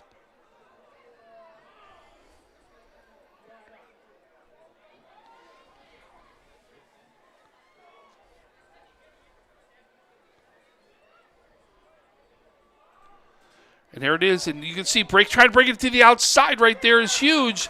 Hughes gets taken down. Looks like it's going to be a 5-yard gain, and now we've got 3rd down and 3 to go. A big 3rd down for the Macs. They're going to come right up here. They're not going to take much time on this one because 27 seconds, and here it is. It's going to be a keeper. Adenage's trying to break it to the outside. He's got a chance at a 1st down. Boy, that's going to be close. It depends where he steps out. It looks like he gets it right there, as that's going to be a 1st and 10 at the 39-yard line right now for McKinley. And he gets out of bounds, so that does stop the clock right now with 16 seconds.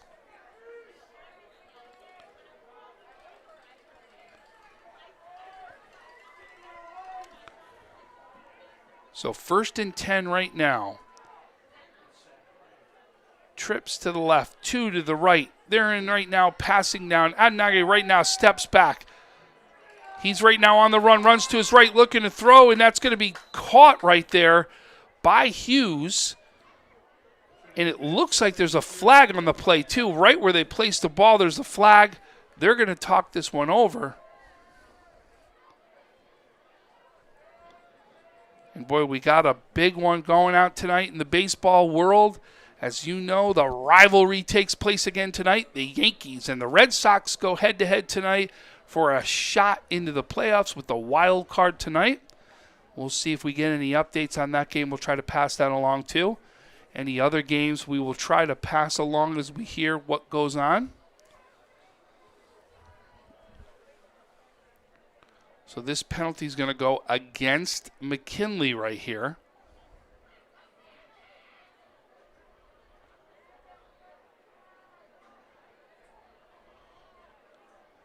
You see the ref's really talking this one over.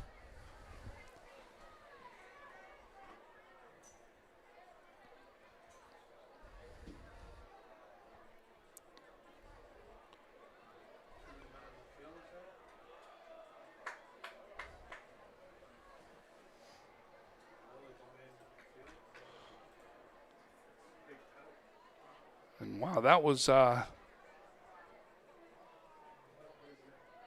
15-yard penalty right there. So you're now going to see it's going to be a 1st and 10 from 1st and 30 right now, approximately for McKinley. So they're 10 seconds on the clock. The snap goes. Adenagwe right now looking to come up in the pocket. Throws this one deep. He's looking for his man. Oh, wow, another big play. As you saw, Borden tipped it, and behind him was Atres Kennedy. Kennedy comes up with the play. That's a first down. We run out of time, but another highlight catch, highlight reel that we've got for both teams. This has just been absolutely amazing. We've seen one big play after another. This one's been fun to watch. It really has. So right now, we're going to go right now to the field, as you're going to see Tim Chifa right now has got Coach Davis. We're going to hear what he has to say. So hold on 1 sec as we get them ready.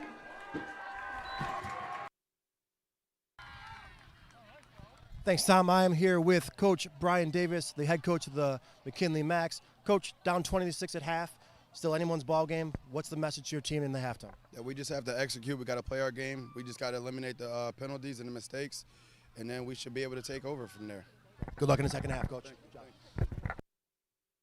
So you saw real quick he had to eliminate some of the penalties and the mistakes. No doubt that's what we saw here right at the half, some of those things that need to happen. But we also think that they've got to make sure they give Adenagwe some time to be able to throw and run the ball, because when they do, you can see they can be electrifying at times. So we're going to take a quick break as we get ready for our halftime show. So give us a couple minutes. We'll get ready for the halftime show and look forward to talking to everybody more.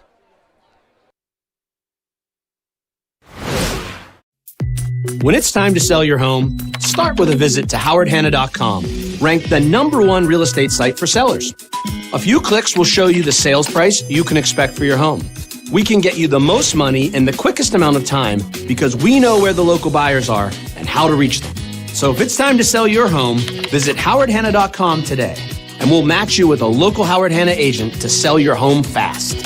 I love being home. If you've been injured in an auto accident, large or small, call 681-4088. RES Physical Medicine and Rehab right away. If you are in pain or just sore, don't take chances. Call RES today and take advantage of their 24 to 48-hour appointment pledge. With no copays, RES will help navigate the confusing world of no-fault insurance with you, so you can concentrate on getting better. 681-4088. RES Physical Medicine and Rehab. The most important call you can make after an auto accident.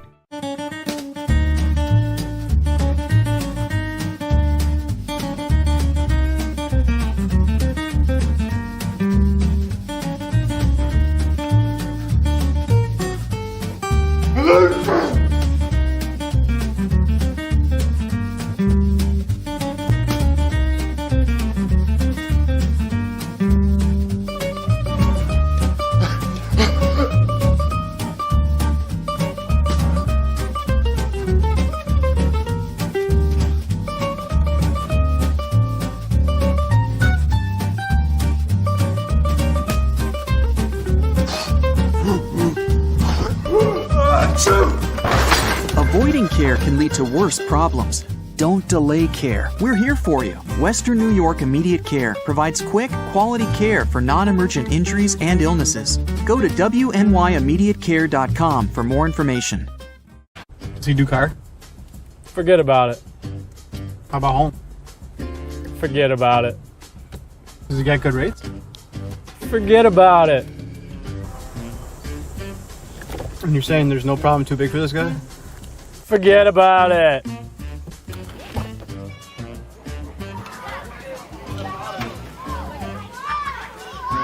Paul, this is Johnny, the guy we've been talking about. Johnny, this is Paul Wolf. Mr. Wolf, it's nice to meet you. Thank you for the invite. Not a problem. It's Paul, not Mr. Wolf. Oh, sorry, Paul. Johnny, forget about it. For all your insurance needs, call 835-WOLF. And why do you exercise? To look better? To feel better? To drop a few pounds? To train for an event? To defy age? Or to keep your ability to say yes to the things you love to do? Whatever motivates you, G&G Fitness Equipment is here to get you there. Treadmills, ellipticals, rowers, bikes, home gyms, and accessories. We'll pair you with the right equipment, teach you how to use it, and be there every step of your fitness journey. G&G Fitness. Your goal is our goal.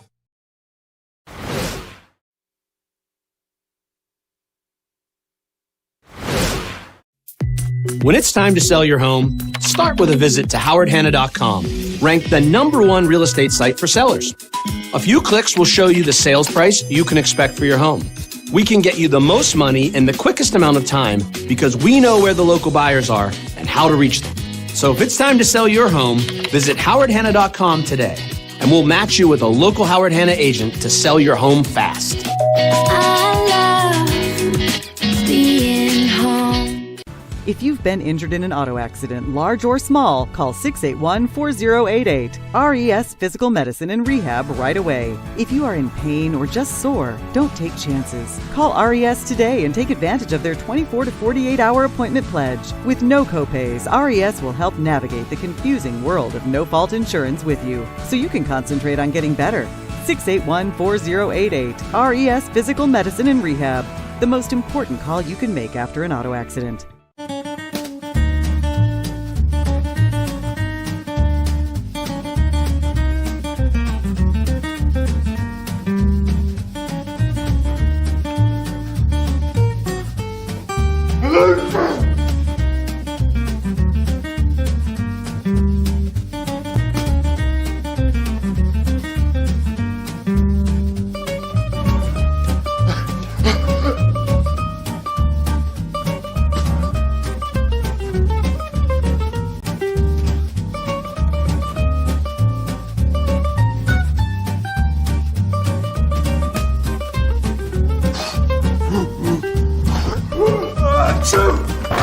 Avoiding care can lead to worse problems.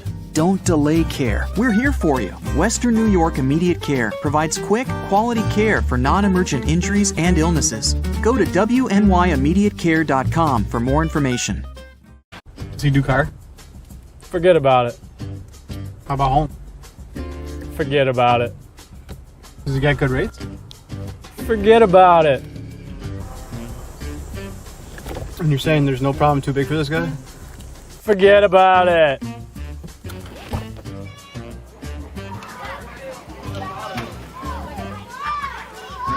Paul, this is Johnny, the guy we've been talking about. Johnny, this is Paul Wolf. Mr. Wolf, it's nice to meet you. Thank you for the invite. not a problem. It's Paul, not Mr. Wolf. Oh, sorry, Paul. Johnny, forget about it. For all your insurance needs, call 835-WOLF. And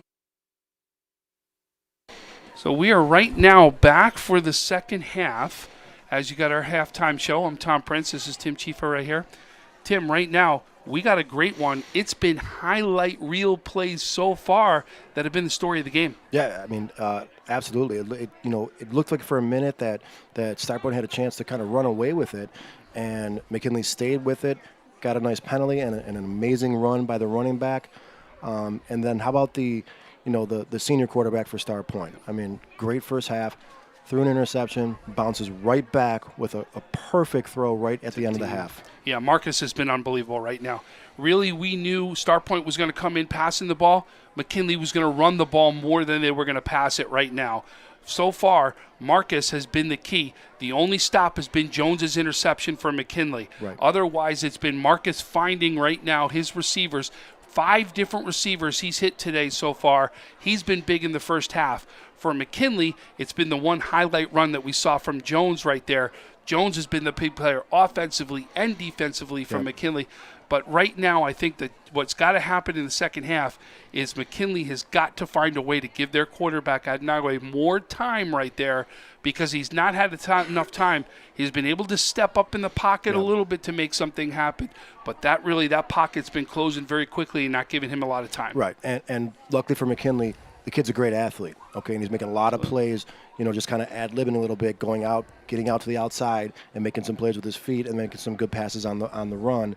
Talking to Coach Davis from McKinley, wasn't upset, just said we have to we have to cut down the penalties and play our game, and we'll get right back in this one. No doubt. And we also saw right at the end of the first half, I like the idea of pitching out, right, to either Hughes or Jones, whoever you want to do.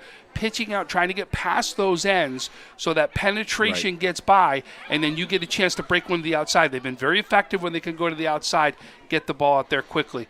Starpoint, keep doing what you're doing. Keep moving the ball. Keep finding those receivers. I'll tell you, they've been eating clocks up except for that one drive right at the end of the half right there. Right. As you saw the Marcus to Dean for the big touchdown, which literally happened in about 13 seconds. Yep. Really impressed with Marcus. He is the leader on the field. He's the coach on the field out there, senior leadership. Had some adversity, bounced right back.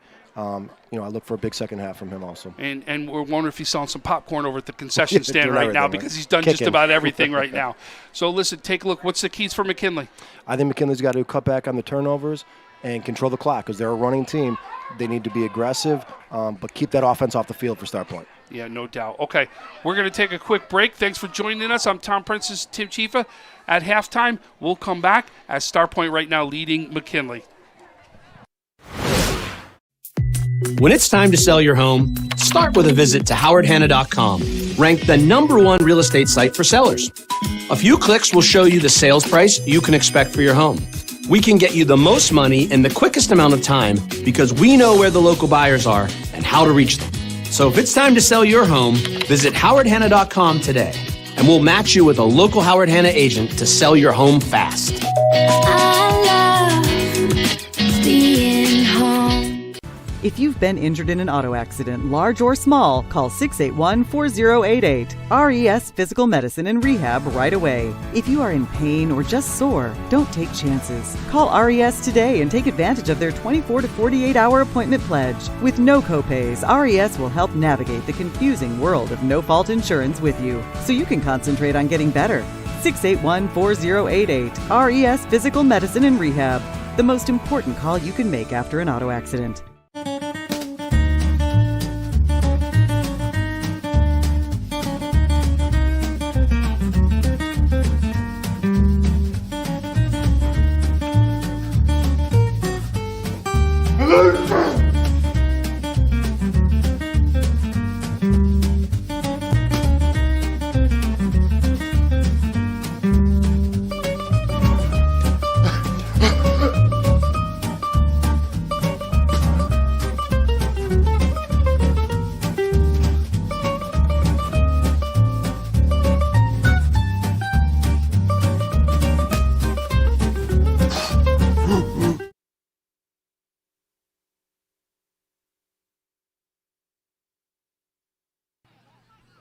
Thanks, Tom. I am here with Coach Racy. Coach, you are up 20-6 at half.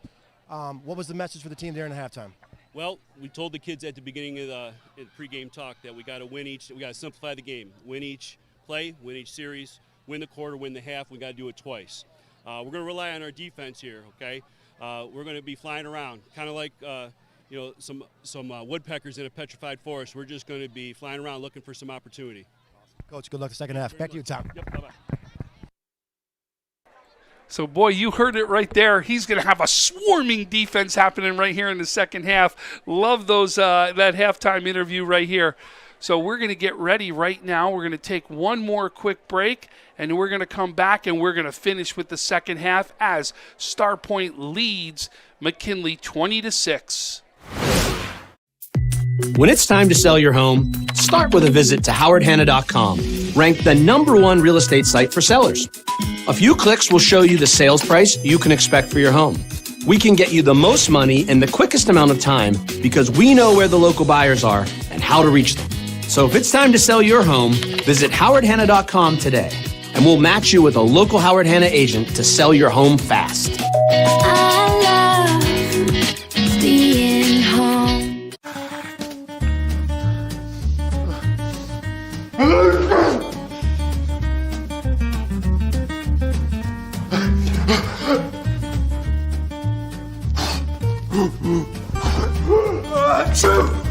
Avoiding care can lead to worse problems. Don't delay care. We're here for you.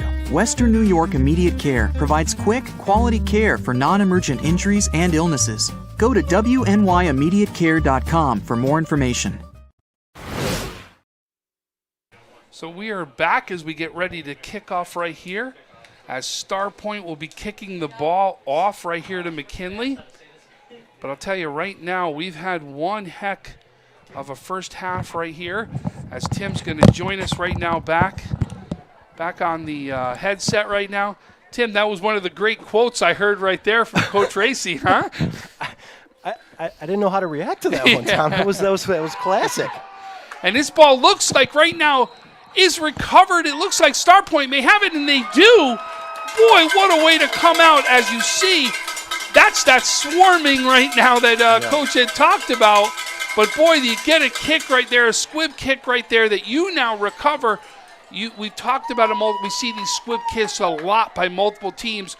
You've got to recover that one quickly. Do not let the other team get back. As you saw, Starpoint gets back right now. They're now going to take over at their own 36-yard line is where they're going to take over right now. I mean, in McKinley territory, they got a chance to very quickly put points up on the board again. Yeah, and if you remember correctly, Tom, McKinley got away with one the first time that Starpoint kicked off, went right off the McKinley chest, but then it got booted around a little bit. So unable to come back up with that one, though. And and here goes the first throw of the game as that ball is going to go over to Hughes. Hughes is going to break it right up the middle, breaks tackles for a first down right there. But Hughes, again, another big catch and run after the catch, does a great job right there. We've got our first scoring update coming from Dunkirk as Pioneer leads Dunkirk 6-0 at the end of the first right there. We're not the only Tuesday night game, huh? No. Tuesdays, Thursdays, Fridays, Saturdays, every night's high school football. Can't beat that, right? So Marcus stays in the shotgun. He's looking to hand this one to Lee. Lee looks to break it right up right the middle. Gets tackled. It looks like he's going to get 9 on this one, but Lee does a great job on the handoff. As you see, they're going right now from pass to run and being effective both ways. Yeah, I love the play call there. Keeping McKinley, the McKinley defense on their heels, and a nice delayed reaction there. Again, a very patient running back is Lee, and a nice hold there by the offensive line. And Marcus is going to have to fall down on this one as he drops the snap a little bit low, but he drops the snap, and now you're going to see there's going to be a second. It looks like 7 right now.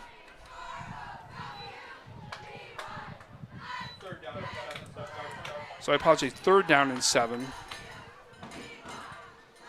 And I would assume 2-down territory, to try to get the first down.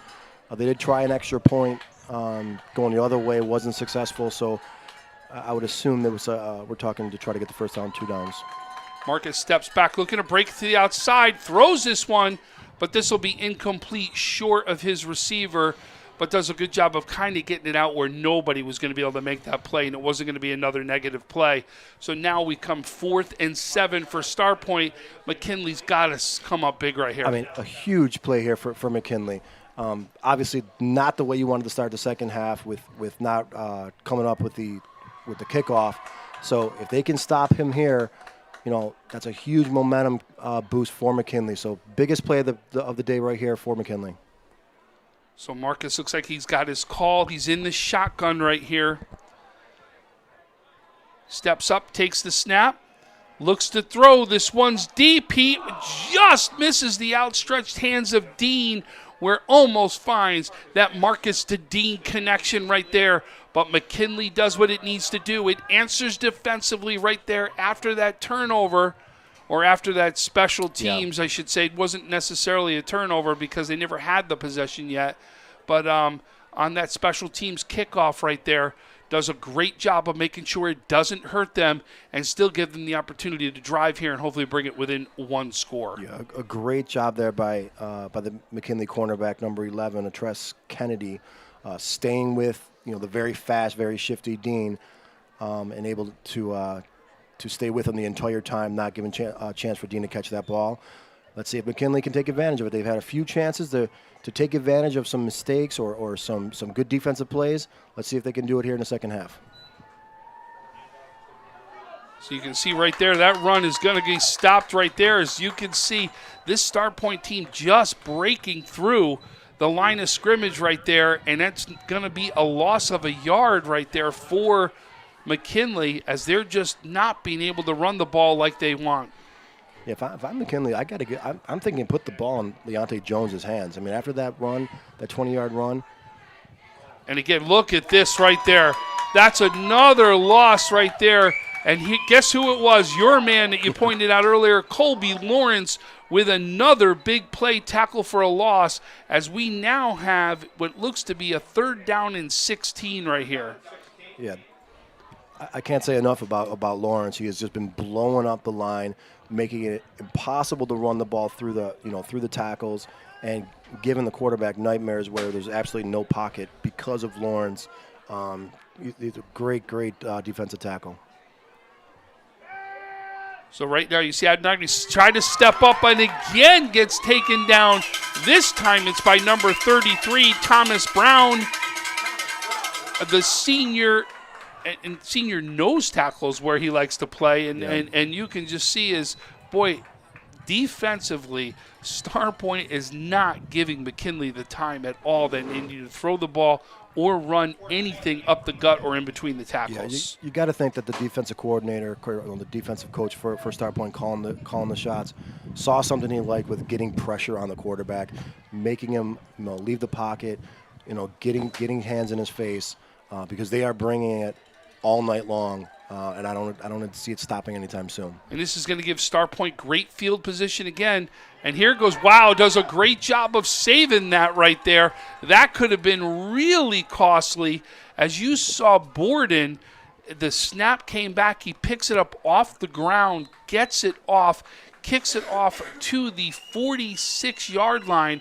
If he doesn't be able to pick that up and make a great play, that could have been talking about a touchdown or a safety or something negative that would have happened against McKinley right there. Yeah, or Starpoint gets the ball on the 1-yard line, which would be a touchdown most likely. So good athletic play. Let's see if Starpoint's offense can bounce back here after being stopped about the McKinley 20-yard line last drive. So right now, 8:09 left in the third. Marcus is going to come out looking to put more points up on the board, trying to take a 3-touchdown score lead. Here comes the snap. Marcus looking to throw. He steps up in the pocket, makes it complete to Dean. Dean takes off from there as he takes it down to the 25-yard line.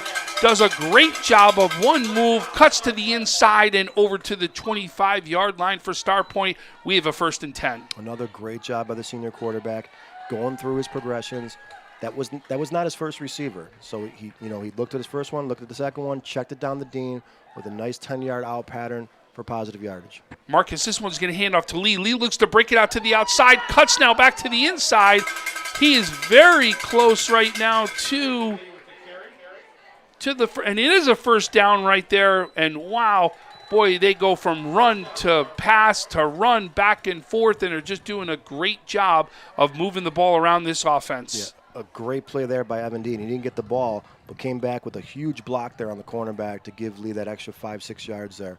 Dean doing it in every position all over the place. So Marcus is going to get set. This one he's going to hand off back to Lee. Lee goes up the gut right there, up the middle, and he's going to take that maybe for a yard gain right here. As you're going to see, it's going to be 2nd down and 9 right here for Starpoint. Boy, I'll tell you, so far what you heard Coach Racy say right there at halftime, we saw that on the defense, huh? Yeah, absolutely, right. Yeah, they said they're going to rely on their defense, and McKinley went nothing. Marcus is going to hand this one off right there to Richardson. Richardson looks to take it up. looks like possibly a 3-yard gain right there, as it's going to get it right to the, oh, no more than that. I apologize, a little second effort, as that's going to be taken down to the 8-yard line, and we got a third, and it looks like 3 yards.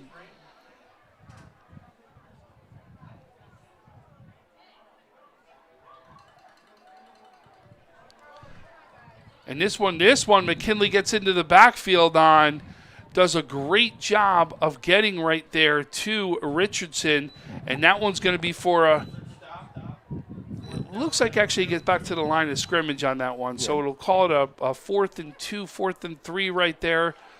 You're going to see Richardson right now. This is a big 4th down. You don't want to come down here twice and get stopped. How about watch Lee out of the backfield? They've completed that pass twice already today. McKinley, he's looking for Lee. Lee goes up. This is going to be it. No, that's going to be out right of his hands right there. It is incomplete. McKinley with the second stop right now on 4th downs. 2 big stops by McKinley right there. The defense has come up big. Yeah, huge play there on 3rd down by the sophomore Darian Burt, the cornerback. Came in on a blitz, able to stop him. And I had a feeling they might go back to Lee on that swing pass there because they worked the first 2 times. First play of the game and then for the touchdown on the left side. But finally, McKinley able to stop at that time in another huge 4th down stop. But pinned back now. Got to get some momentum. Got to get this ball moving. But it needs to start up front. They need to push back. And got to double number 70 at this point or something. Got to get some help on him because he's tearing them up. So that Nagwe right now is going to get set. He's in the shotgun. He's looking to hand this one off as he hands it off right there to number 5, Marion Hampton. Hampton tries going up the middle. It looks like a gain of 1. I'm sorry, a gain of 2 for 2nd and 8 right there. So they're trying the different running backs, right? We've seen Hughes, we've seen Jones. Now we're seeing some of Hampton. Nagwe right now, he's looking to throw. Steps back, gets this one off. And that one is complete. It looks like to number 24, Jameer Patrick. Patrick right now is going to get, it's going to be a 3rd and 1 as that was a 6-yard catch right there by Patrick. Watch a Dunya and a keeper here to try and get that extra 1 yard. And that's exactly what happens as he looked to break it to the outside, cuts back inside. And it looks like he's got enough right there for a 1st down. Yeah, good athletic play. Starpoint had him. That was all Dunya by himself. Tom, you mentioned there in halftime, you like seeing the pitch to get him outside. I agree with you. I think they need to get the ball outside of the ends and get their athletes some space on the outside. Running through the tackles, trying to get through number 7 is not working. And now he steps back, and this is going to be sacked. That's a fumble, too. But a great job right there, as you can see. And it looks like the recovery was by number 66, Robert House, on that one. Does a great job of falling in on that one. But, boy, 3 Starpoint players in on that hit that was absolutely could have been even a lot worse. Yeah, exactly. The defensive line for Starpoint is just really pushing the trenches back. Colby Lawrence, I believe, caused that fumble there again, so he is all over the place. But like we said, I think you got to get it outside, get your athletes some room to make some plays. And Nagwe right now looking to step back. He's looking to throw. Now he takes off running, looking to make a move. Gets to about the 10-yard line, and on the tackle was number, I thought, 51, which was George Thompson on the tackle on that one. Yeah, great play by the right linebacker, reading the quarterback's eyes, saw that he tucked it, and he ran right at him, and Adanya not able to make a play there. I love how aggressive his Starpoint's defense is. They are not giving him anything. They are bringing the heat every play, and they are making the junior quarterback work for every yard that he can get. And great open field tackle there by Thompson, too. And Nagwe right now step back. And here comes the pressure again as that Nagwe breaks through the pressure but gets tackled by the man we've talked about all night long, Colby Lawrence with the tackle. Yeah, but another great job by the Starpoint defense, and that's what the coach was talking about. They're gonna rely on their defense. You know, if I'm McKinley, you know, the only way to slow them down right now is you got to try a screen pass, you know, something along those lines. Let them come in, dump it over their heads, because if you don't do something like that, they're just going to keep coming at you, and it's not going to stop all night long. Yeah, they are blitzing like crazy, especially from the blind side. Have you seen that? That's been really coming in from his blind side, where he's turned around and all of a sudden there's a man in his face. Like a penalty on the flag down there. So again, McKinley going to need to punt this one from the end zone. It's going to be too many men on the field, I think, again on that one. So you're going to see right now, this punt's going to go from, it looks like the 6-yard line. You can see right here, Borden doesn't have a lot of room. He's looking to kick this, and he does. It goes off the side of his foot.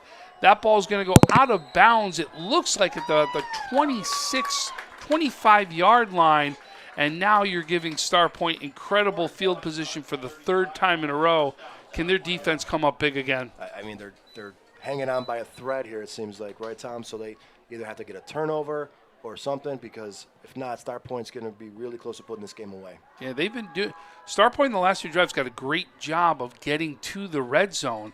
But unfortunately, when they've gotten in the red zone, they haven't been able to find that play to really break through and get in the end zone. So we'll see what Starpoint does. As you can see, Marcus right now is in the shotgun. We've got 2:04 left inside the 3rd quarter. Marcus is going to go ahead and take the snap. He's going to throw, and that's going to be just out of the outstretched hands of Jason Richardson on that one, as we're not going to get a 2nd down and 10. Yeah, you mentioned, you know, the offense stalling in the red zone. That's another disadvantage of not having a regular kicker or a kicking game they can rely on. You know, those points are big, especially when it comes to playoff time. You got to score in the red zone.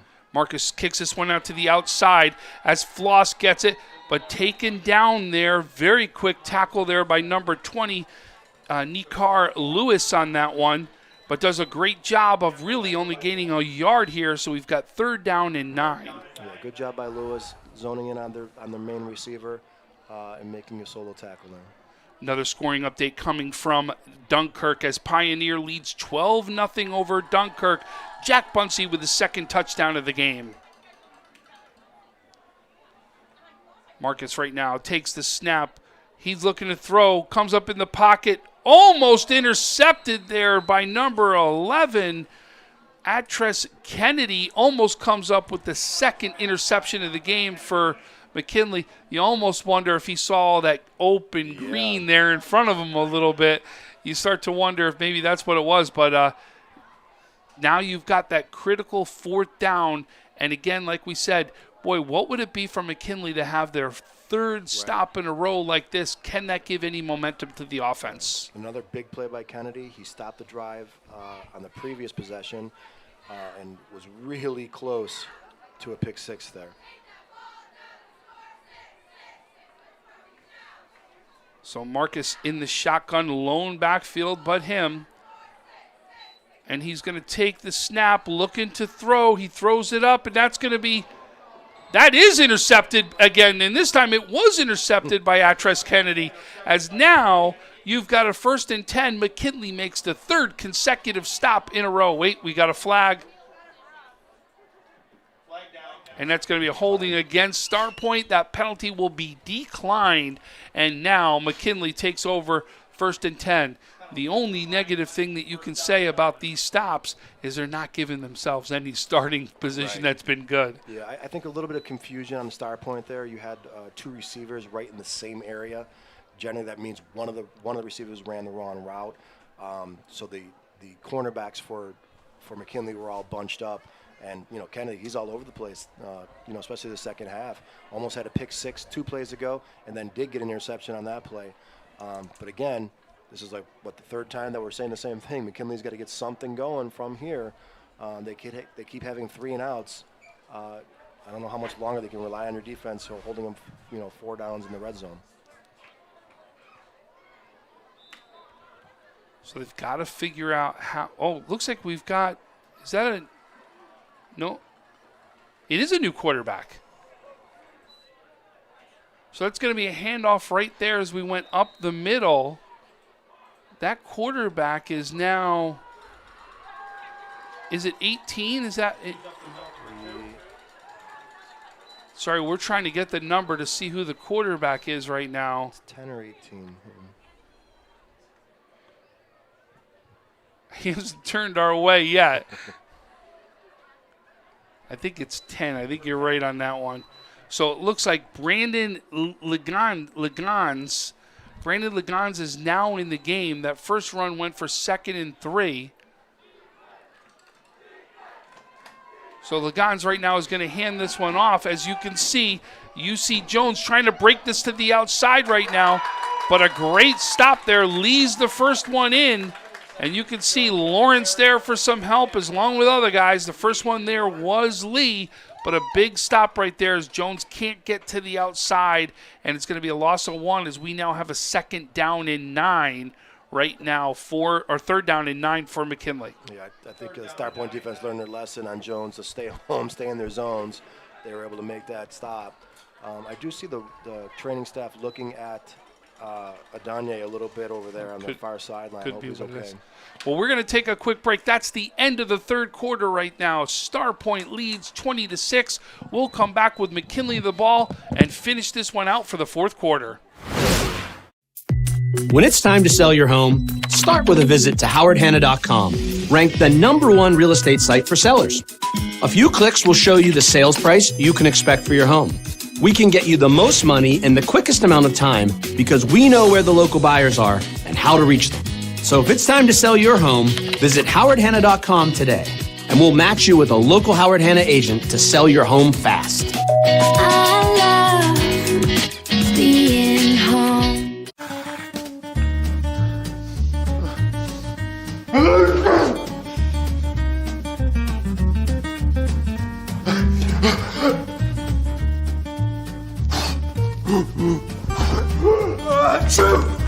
Avoiding care can lead to worse problems. Don't delay care. We're here for you. Western New York Immediate Care provides quick, quality care for non-emergent injuries and illnesses. Go to wnyimmediatecare.com for more information. So we are back right now at Starpoint, where Starpoint leads the McKinley Max 20-6. You can see right now McKinley running down to the other side of the field. It's a 3rd and 9 is where McKinley will take over. Tim, what do you think they got to do here? Well, I think you're getting to a point where you have to try to open up a little bit. You know, it's still 2 scores, but the field position has been, brutal for your, offensively. So I think you got to try something here. I know you have a backup quarterback, and that's not always easy, but you have a huge receiver. You might want to just throw it up, see if you can make a play. So Legans in the shotgun right now in the backfield by himself. He is going to throw this. He's looking to go deep. He got this one up, and he was trying to find his man right there. Boy, you called that one right there, Tim, as he goes deep just out of the outstretched hands of Borden. I'll tell you, if Borden would have been in full stride of 2 or 3 yards earlier than that, he may have broken one there, be able to catch it, and who knows if he would have been caught. Yeah, great, good, well-thrown ball. I mean, he gave his receiver a chance, just wasn't able to catch up to it. But, I don't mind that play. I think you have to try that at this point. With 11:54 left in the 4th, you're running out of time here. You're in another punt situation where you're not going to have great field position or defensively. So you got to put your defense back on the field. Got to get them to Starpoint to a 3-and-out. And try that again. So you can see Borden try to kick back from his end zone. He gets the snap, and that goes up the front of his foot. That ball's going to get caught right there by Floss. Floss is going to take this right up the middle of the field, and he's going to be down at the 25-yard line. But Floss, again, this will be the 4th time in a row where you're going to see Starpoint just about get into the red zone, if not in the red zone, and try to put some points on the board. Asking a lot of your defense right now to try to stop a 4th time. Yeah, a real nice job there by Floss, catching the punt as he's going forward. When you see a line drive, that your eyes get really big as a punt returner. He ran up for it, was able to get about 10-15 yards, giving their offense another chance here. I don't know how many more chances you can give these guys. They're too talented. They're going to punch one in. So we'll see what they do. You're going to see Marcus goes back to the shotgun right here. And it's going to be, looks like a handoff right there to Richardson as he tries to cut back to the inside right there. We'll get it down to the 20-yard line. It looks like for a 5-yard gain right there. You know, the last few possessions you've seen Starpoint, the first down, second down, they're running, they're getting 4 or 5 yards, and they go right to the pass. Kind of surprised me a little bit. I wouldn't be surprised if you see them keep it on the ground, almost the whole time this drive. Well, especially to eat up as much clock as they Right. want to.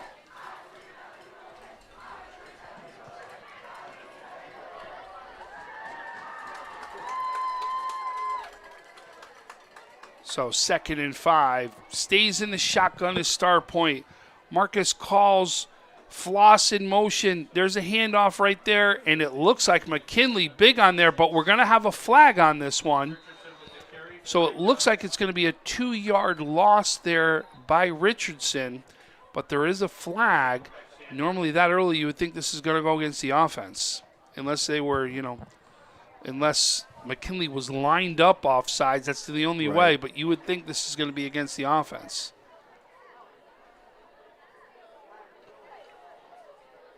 Legal shift, it looks like. Yep, that's exactly what it is. So that'll be a 5-yard penalty.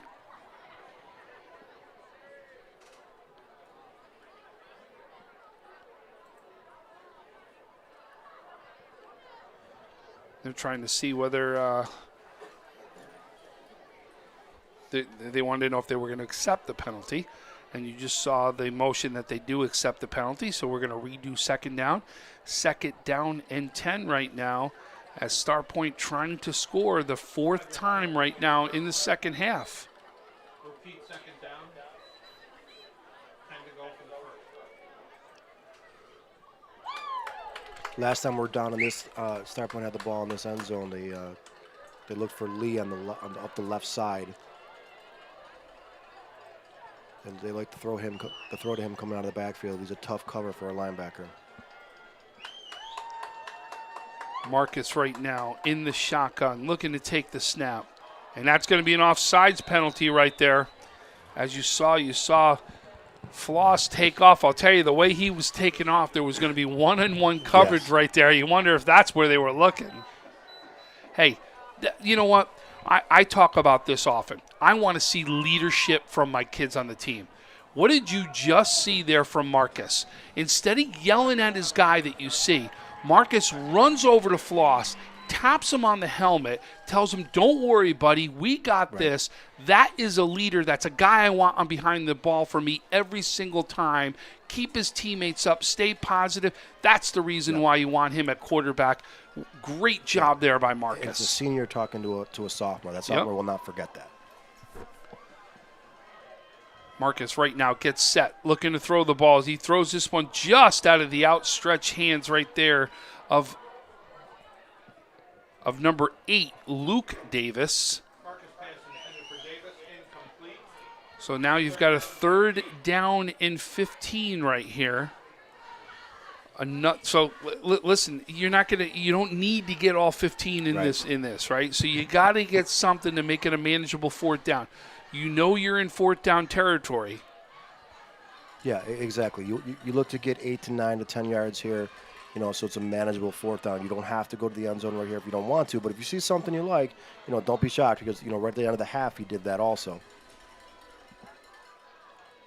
So Marcus gets set, and that's going to be looks like I think a timeout called Timeout McKinley is what we're going to go. So as they take a timeout, we're going to take a timeout with them. As Starpoint with a big 3rd down and 15 with 9:48 left inside the game, they lead 20-6. Paul Wolf Agency, how can I help? I got a problem. I got a big problem. The house flooded overnight, everything's destroyed, and I don't know what to do. You can relax. The wolf is on his way. What's the damage? It's bad. As opposed to good? It's 20 minutes away. I'll be there in 10.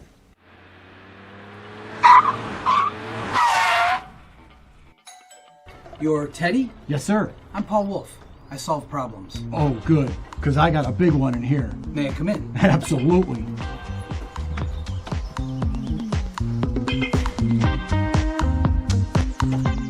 Mr. Wolf, can I get you a cup of coffee?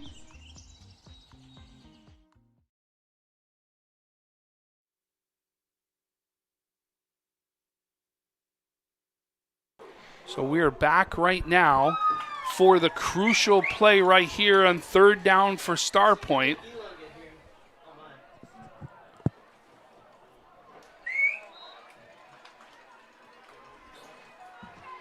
Third down, 15. Marcus is in the shotgun. He moves right now. Lee out. Trips to the right, 2 to the left. Marcus calls for it. Looks to throw, and that's a great defensive stop right there by number 5, Marion Hampton. Hampton does a good job of getting his hands in there. So again, another long 4th down. Can McKinley come up for the 4th time in a row right here? Yeah, big time play there by the senior Marion Hampton. Diving in front of it, almost looked like your typical NFL cornerback play there where he just dove in front of the ball. But an excellent play there to bring up a 4th and long. Let's see what Starpoint draws up here.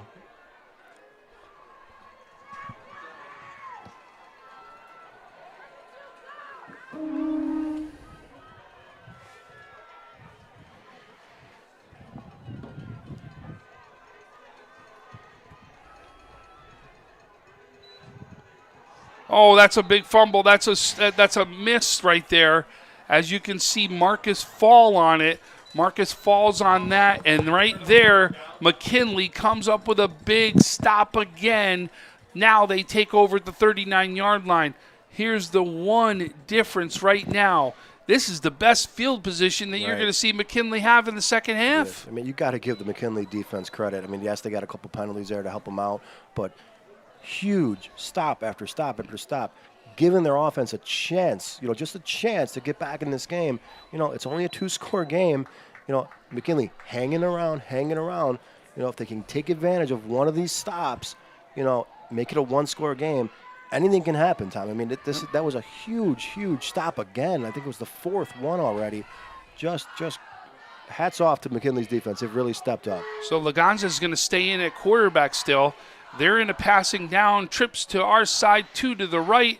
Lagan's looking to throw. He gets this one up as he's trying to find his man and just misses right there. Atris Kennedy, he was double covered but almost broke through right there, and that would have been a big pass play. Yeah, I like the aggressive call because, you're giving your chance for your athletes to make a play.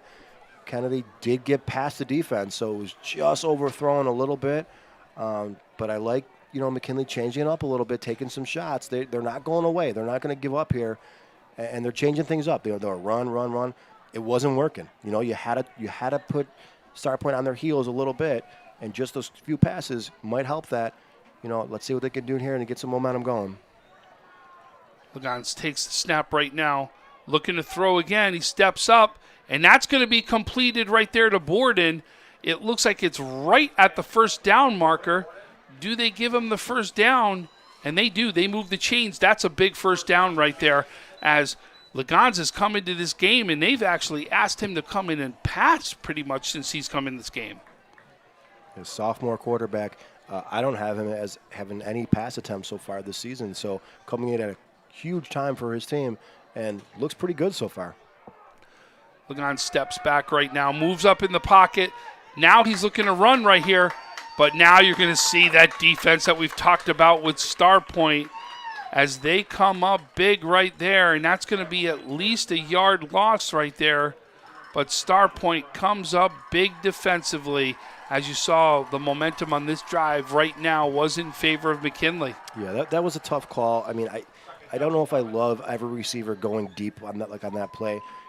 Starpoint's defensive line is just too fast. They're in there too quick. You have a backup quarterback in. You need to get him some quick hitters, some slants, some out patterns, get him some confidence going. But more importantly, stop the rush from Starpoint, from getting in his face, and that's what happened there. 2nd down and 11. Lagans right now steps back, looking to throw. He's going deep again. And this one's going to be intercepted this time as Floss intercepts it back. He's got green grass in front of him. He's got blockers. He breaks through right now the 25 and will get taken down at the 21-yard line. But Floss comes up big right now for Starpoint. Yeah, great job by the defender, the sophomore defender. reading the quarterback's eyes. He was just looking for the big play. You got to try something, right, Tom? It's 8 minutes ago. You're down 2 scores. You haven't moved the ball at all. It's a tough call, but a great job by the defender for Starpoint, Floss, having a great game tonight. On the special teams and now defensively too.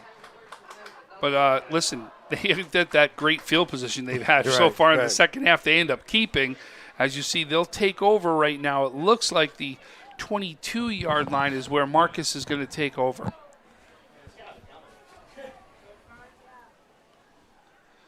And there it is. The handoff's going to go to Lee. Lee goes right up the middle, finds room, and gets tackled right at the 11-yard line by number 23, Davion Thomas. Nice run there by Starpoint on first down. And, I said last time, I think Starpoint wanted to keep the ball on the ground. Unfortunately, they got 2 quick penalties, where they put themselves in a hole as far as field position. But like you mentioned, I think Starpoint wants to start running some clock now and put this game away. 7:54 left inside this game. They're at the 12-yard line. They're back in the red zone. McKinley trying to stop them 5 times in a row right here. Can they do it?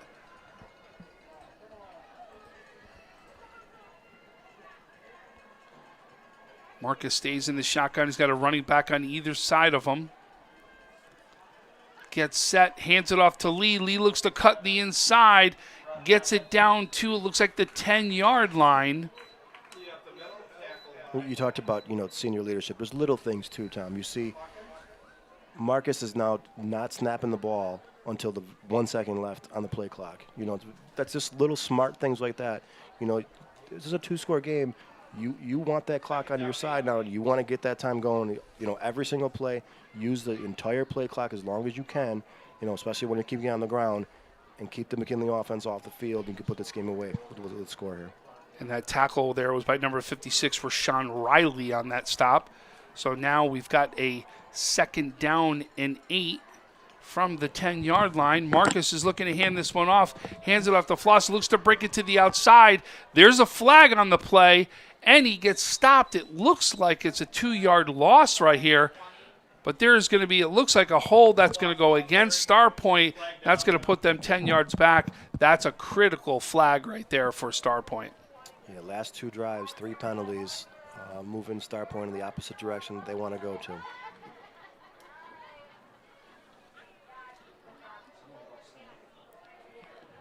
Yeah, literally this half it's been Starpoint's defense has been able to stymie right now the offense of McKinley, but the defense of McKinley doing everything they can to make sure that Starpoint can't put any points up on the board. Right. I mean, both defenses actually playing a really good second half. McKinley holding them, not being able to get in the end zone, and then Starpoint doing the same thing, not letting McKinley get anything going offensively at all.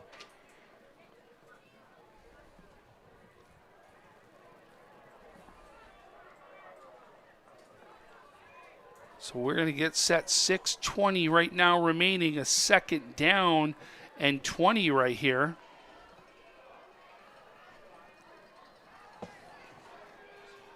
Marcus right now takes the snap, looking to throw, steps up in the pocket. He's going to run up the middle. He's going to get, it looks like about 4 yards on this one, as Jaden Sanders is going to be the first one in on the tackle. Yeah, another good job by the McKinley cornerbacks there. Being really tight on their men.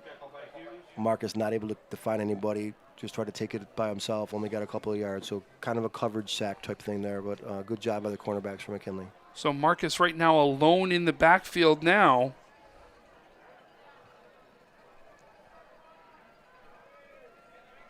And he's looking to step back, look up, he's going to pass, now he's going to keep it, stay in that middle of that pocket right there, and he's going to get taken down at, it looks like the 15-yard line right there. And again, another big 4th down right now. Can McKinley make that necessary stop?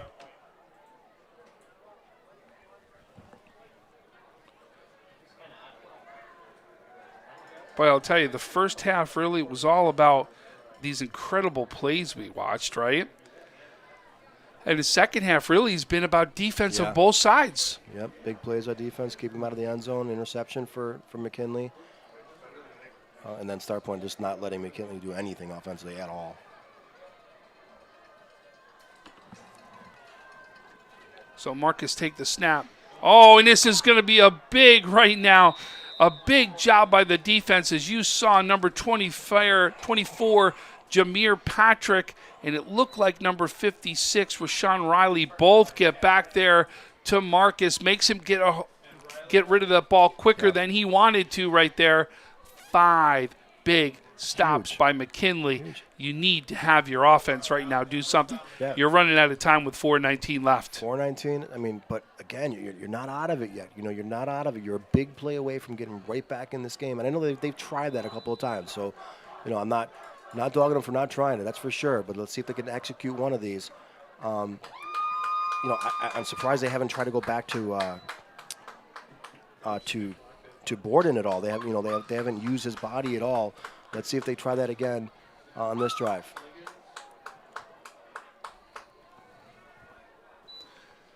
So you can see right now, Laganis trying to step up. He's trying to throw the ball. He literally faked once, twice, a third time right there, and he's going to step out of bounds with maybe a half-yard gain right there. But he was doing everything he could to try to get this one off. Yeah, he was definitely trying to sling it down the field for sure. So good job by Starpoint, just getting their hands out there, getting a piece of him to break up the play and slow him down. So and he gets out of bounds right there, which does stop the clock. With 4:09 left in this game, we've got a 2nd and 9. Lagan still looking to throw the ball with an empty backfield. He steps back. He's going.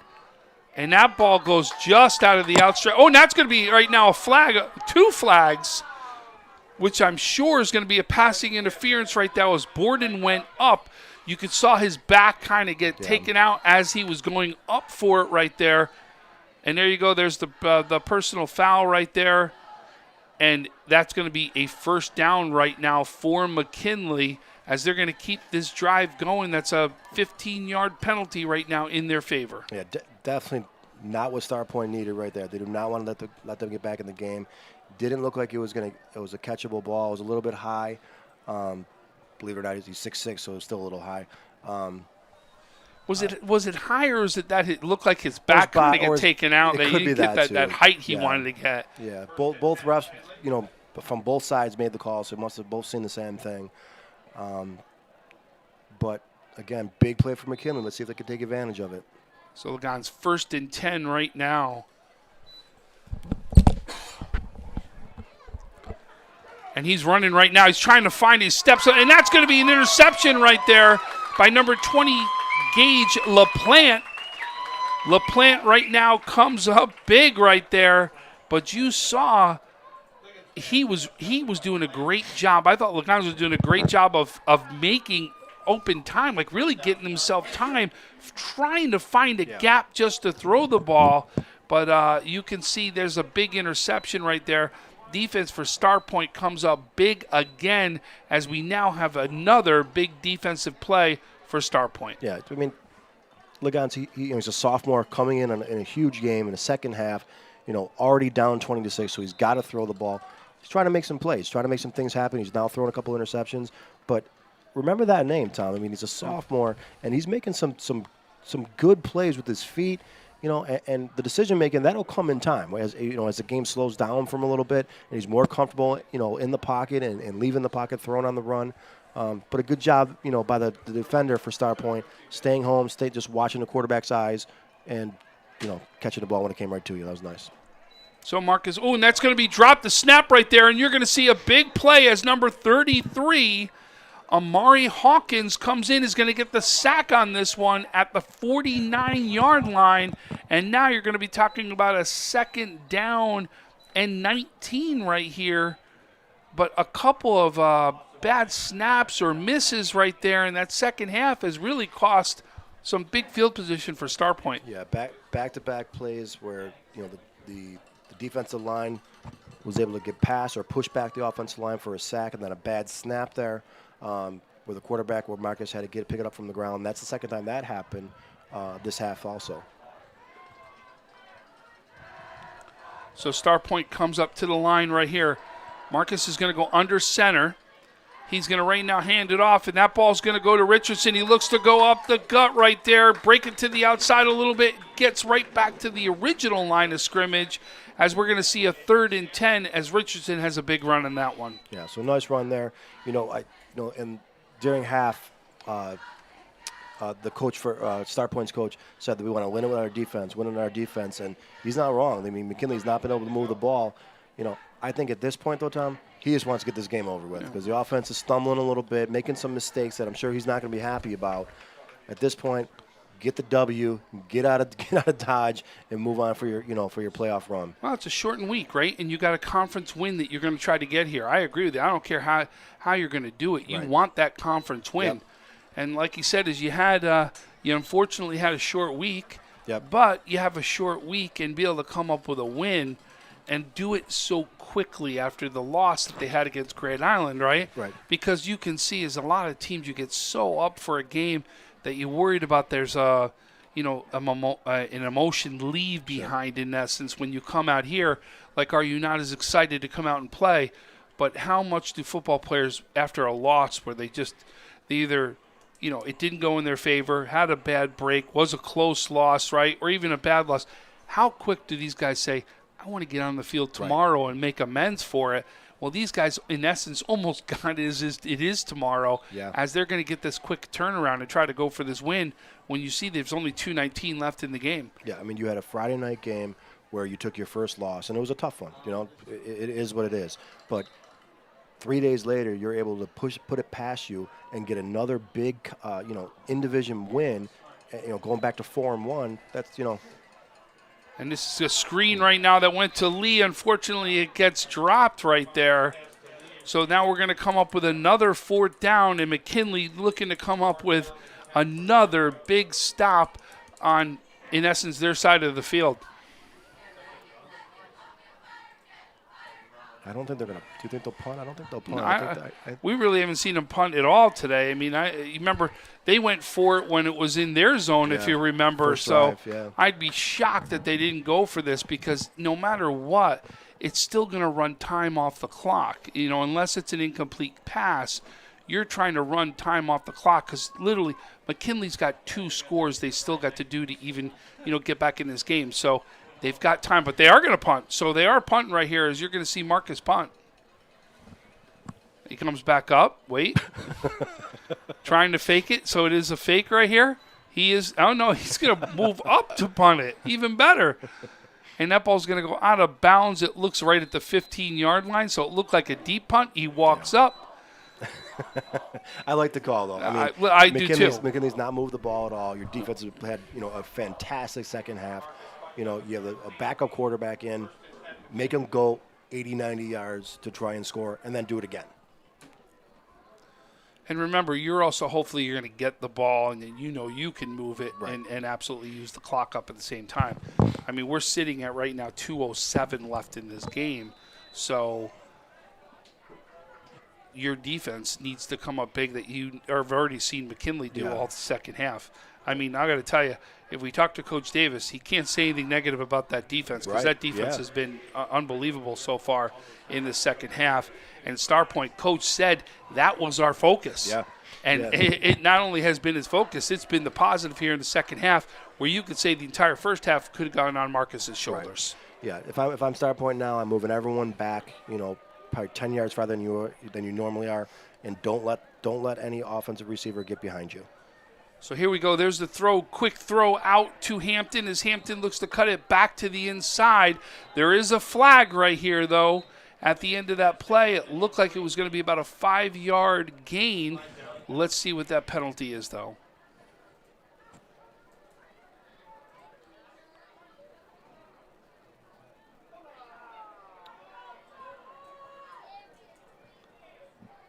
Is that targeting? Was that what it?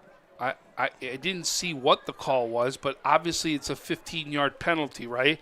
So that is a... I think they called it targeting on Starpoint. So it is a 15-yard penalty. You'll see McKinley now take over at the 35-yard line. Ligon's right now at quarterback. And he's looking to take the snap. He's looking to throw. And that ball is going to be completed right there to Atres Kennedy. And we're going to see another flag thrown as he gets right to midfield. It will be a first down and right at the 50-yard line. But I'm wondering if that's going to be a helmet-to-helmet right there. And we're going to see another 15 yards added onto this one. Yeah, it might be the same call they just made.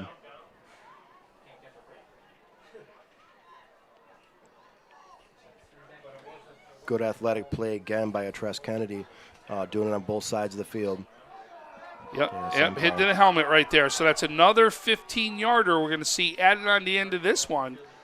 So 30 yards in penalties alone on this drive gets McKinley into Starpoint's territory right now, where they're going to take over at the 35-yard line. Not over yet, Tom. I mean, minute 35 left. You know, I assume they're going to try to go to the end zone here in the next play and then see what happens. Lagans right now is looking to take the snap. He gets it. Steps up in the pocket. Looks to throw. Keeps it, though. Going to try to run up the middle, but he is going to get stopped. And you can see the two on that one. Again, Lawrence and Thompson both in on the tackle on this one. It looks like it's going to be a yard loss. So 2nd and 11 for McKinley. Yeah, tough play there by Lagans. He's not going to find the wide open receiver. That's just not going to happen at this point with this prevent defense. You got to throw it up and see if your guys can make a play. So Lagans is going to step back in the pocket. He throws this one up. And that's going to be complete right there to Borden. And Borden turns around and takes it in for a touchdown. You say it. They got to throw it. They get it to their big man. He turns around after the catch, runs it into the end zone.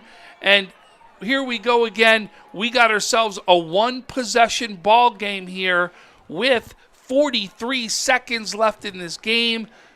We already know McKinley's going to probably go for the two-point conversion right here. Yeah, big two-point conversion, because if you happen to get the onside kick, you only need the touchdown to tie it. So big two-point conversion here. If you don't get it, you still need the onside kick, another touchdown, and another two-point conversion. So big play here, but got a ball game. It's been a fun game, Tom. Adanagi's back out. No, oh, that's, oh, did you, wow, it's literally, did you see this play? So what happens is, I apologize, I saw number one, I saw Burt, I thought it was Adenagi came back out, but it was Burt that was out there. And you saw that actually Lagans takes a snap, looks to hand it off, realizes guy's not there, turns around, runs right up the gut, finds the hole, and goes in for the touchdown. So now we got ourselves a 6-point ball game. We've got 43 seconds left in this one. We know the onside kick is coming because it has to, because Starpoint at this point really only has to kneel it down for the end of the game. Yep, so you'll see your hand, the hands team, they practice this probably 2 to 3 times a week, every week. Usually the end of practice, so there'll be times at the end of practice where special teams comes in. But you can see is, you got a hands team that's out there. Yep, and then it's, what kind of onside kick does McKinley try? Do they try the traditional one where they try to go, put everybody on one side and you load up the side and you kick it there? Sometimes teams now, they try to kick it up the middle. So you have some options here. Hey, makes it fun, right? You see these squib kicks that go somewhere in the middle seem to be the most successful ones I've seen all season. But McKinley turns around and makes this as a game as Lagans comes off the bench, has a big passing touchdown right there.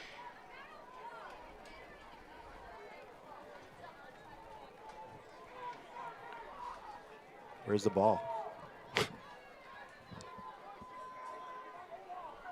So they're throwing they just threw the tee out. And it looks like that Jones is going to kick this one off. Because we've seen Borden has been the kicker. So obviously Jones is going to try to kick this one off. He's getting that special setting. He wants it up on the tee to do what he wants.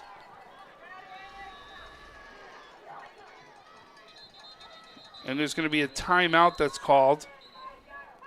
And that's going to be a timeout called by Starpoint right there as I don't know if he saw the way he was setting up on the Yeah. tee, the way he was going to kick it, but he saw something and said, let's call timeout right here. Yeah, it looked like he was going to set up the kick where you kick the top of the ball and it drives it into the ground and gets a big bounce up high. They called timeout, and I think it kind of helped McKinley a little bit because that ball was kind of just easily handled by Starpoint there. So let's see if they can get a better kicker to give themselves a chance to get the ball, because all you want is you want it popped up in the air and you see what happens, right? Are you shocked Borden's Yes. not out here? If you're going to kick it high. Yeah, if you're going to go do that, I absolutely. mean, try to get your 6'6" guy, if you can get some air underneath it, to go down and Right. make a play. I mean, with him, you can easily try to pooch it up high, Yeah. too, you know? I don't even see him on the sideline, do you? No. So let's see right now. Here goes the kickoff. And the kick, it looks like it's going to go. Oh, whoa, this is close. This is going to be close, folks.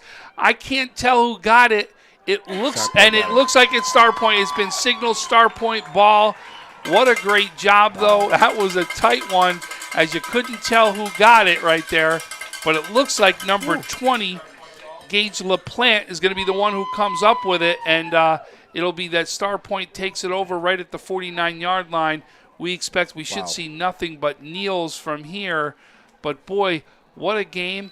Like we said, I thought the first half was all Marcus right there. Did everything to throw the ball over the place. And then A strange second half. 'Cause it was like repeating itself over and over. You know, Starpoint gets the ball about the 30-yard line, tries to score, and they go get the fourth down, can't score. And we kept talking. If McKinley can get one time. They did it, just a little too late, though. So timeout was called by McKinley right here. So, folks, this is what we're going to do. As we get to the end of the game right here, we'll stay till the end of the game, of course.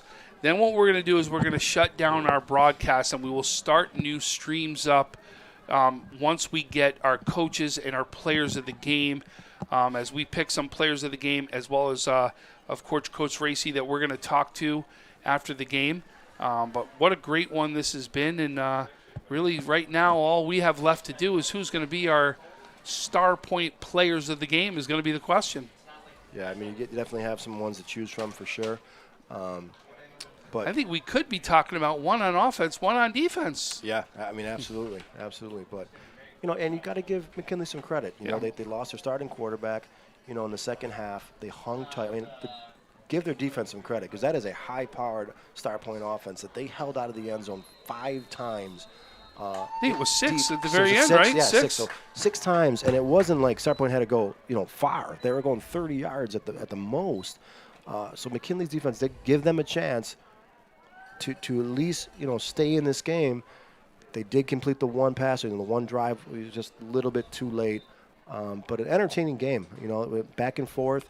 But Starpoint easy, able to just hold on, keep them at bay long enough. And like I said, we talked about some highlight plays, though. I mean, really, we saw the last one with Borden was a great play, right? When Borden goes up and gets in for a touchdown. We saw Jones in the first half. How about Marcus to Dean in the first half was another one we saw there. We saw some great runs in the first half by Lee. I mean, we just really saw some great plays right there. And we're excited we picked this game to come to. No doubt it's been a great game so far. So they're going to run a play because of the 2 timeouts right here. Oh, look at this. As you saw, the handoff went right to Richardson, and he gets tackled right away right there. Was it number 50 that it looked like that was in there? Yeah. So I think it was Jaden Sander that came in, had the hit early on right there. They're going to have to punt. Yep. So hold on a second. Yeah. Are they running out? No. Okay, now they're running it out, right? Yeah. Okay. All right. So that was the play they needed to run it out right there. So they could have kneeled on it. That's why I was a little. Well, I think they were a little. They may have been. Again, I don't think they were going to do anything but run the clock out. But they wanted to make sure that they could just run this one out. And there they go. That's the end of this one. As Starpoint has won 20-14 over McKinley in a battle of A North guys, and you can see Starpoint right now setting itself up to try to get one of those top 4 spots. Yeah, and like I said earlier, the best way to come off a loss is to get back home, get right back on the field, and get a division win, get back to 4-1 now, and start your playoff run. And like you said earlier in the broadcast time, it's up for grabs. I mean, this is a division that anybody can beat anybody. It's going to be a fun few weeks. Well, we're going to close off right here. I want to say thank you so much for joining us tonight as Starpoint wins 20-14 over McKinley. I'm Tom Prince. This is Tim Chifa. I want to thank our producer. Our producer over here, we like to call her Heidi, Holly, right? We've got so many different names over here for her. But Heidi, want to say thanks for our producer. We got Matt Tyree right now on the camera. So thanks again for joining us tonight as you see Starpoint win 20-14. When you're ready to buy a home, start your search at howardhanna.com. You'll be the first to see new listings, find similar properties, and connect with a local Howard Hanna agent. Get started today at howardhanna.com.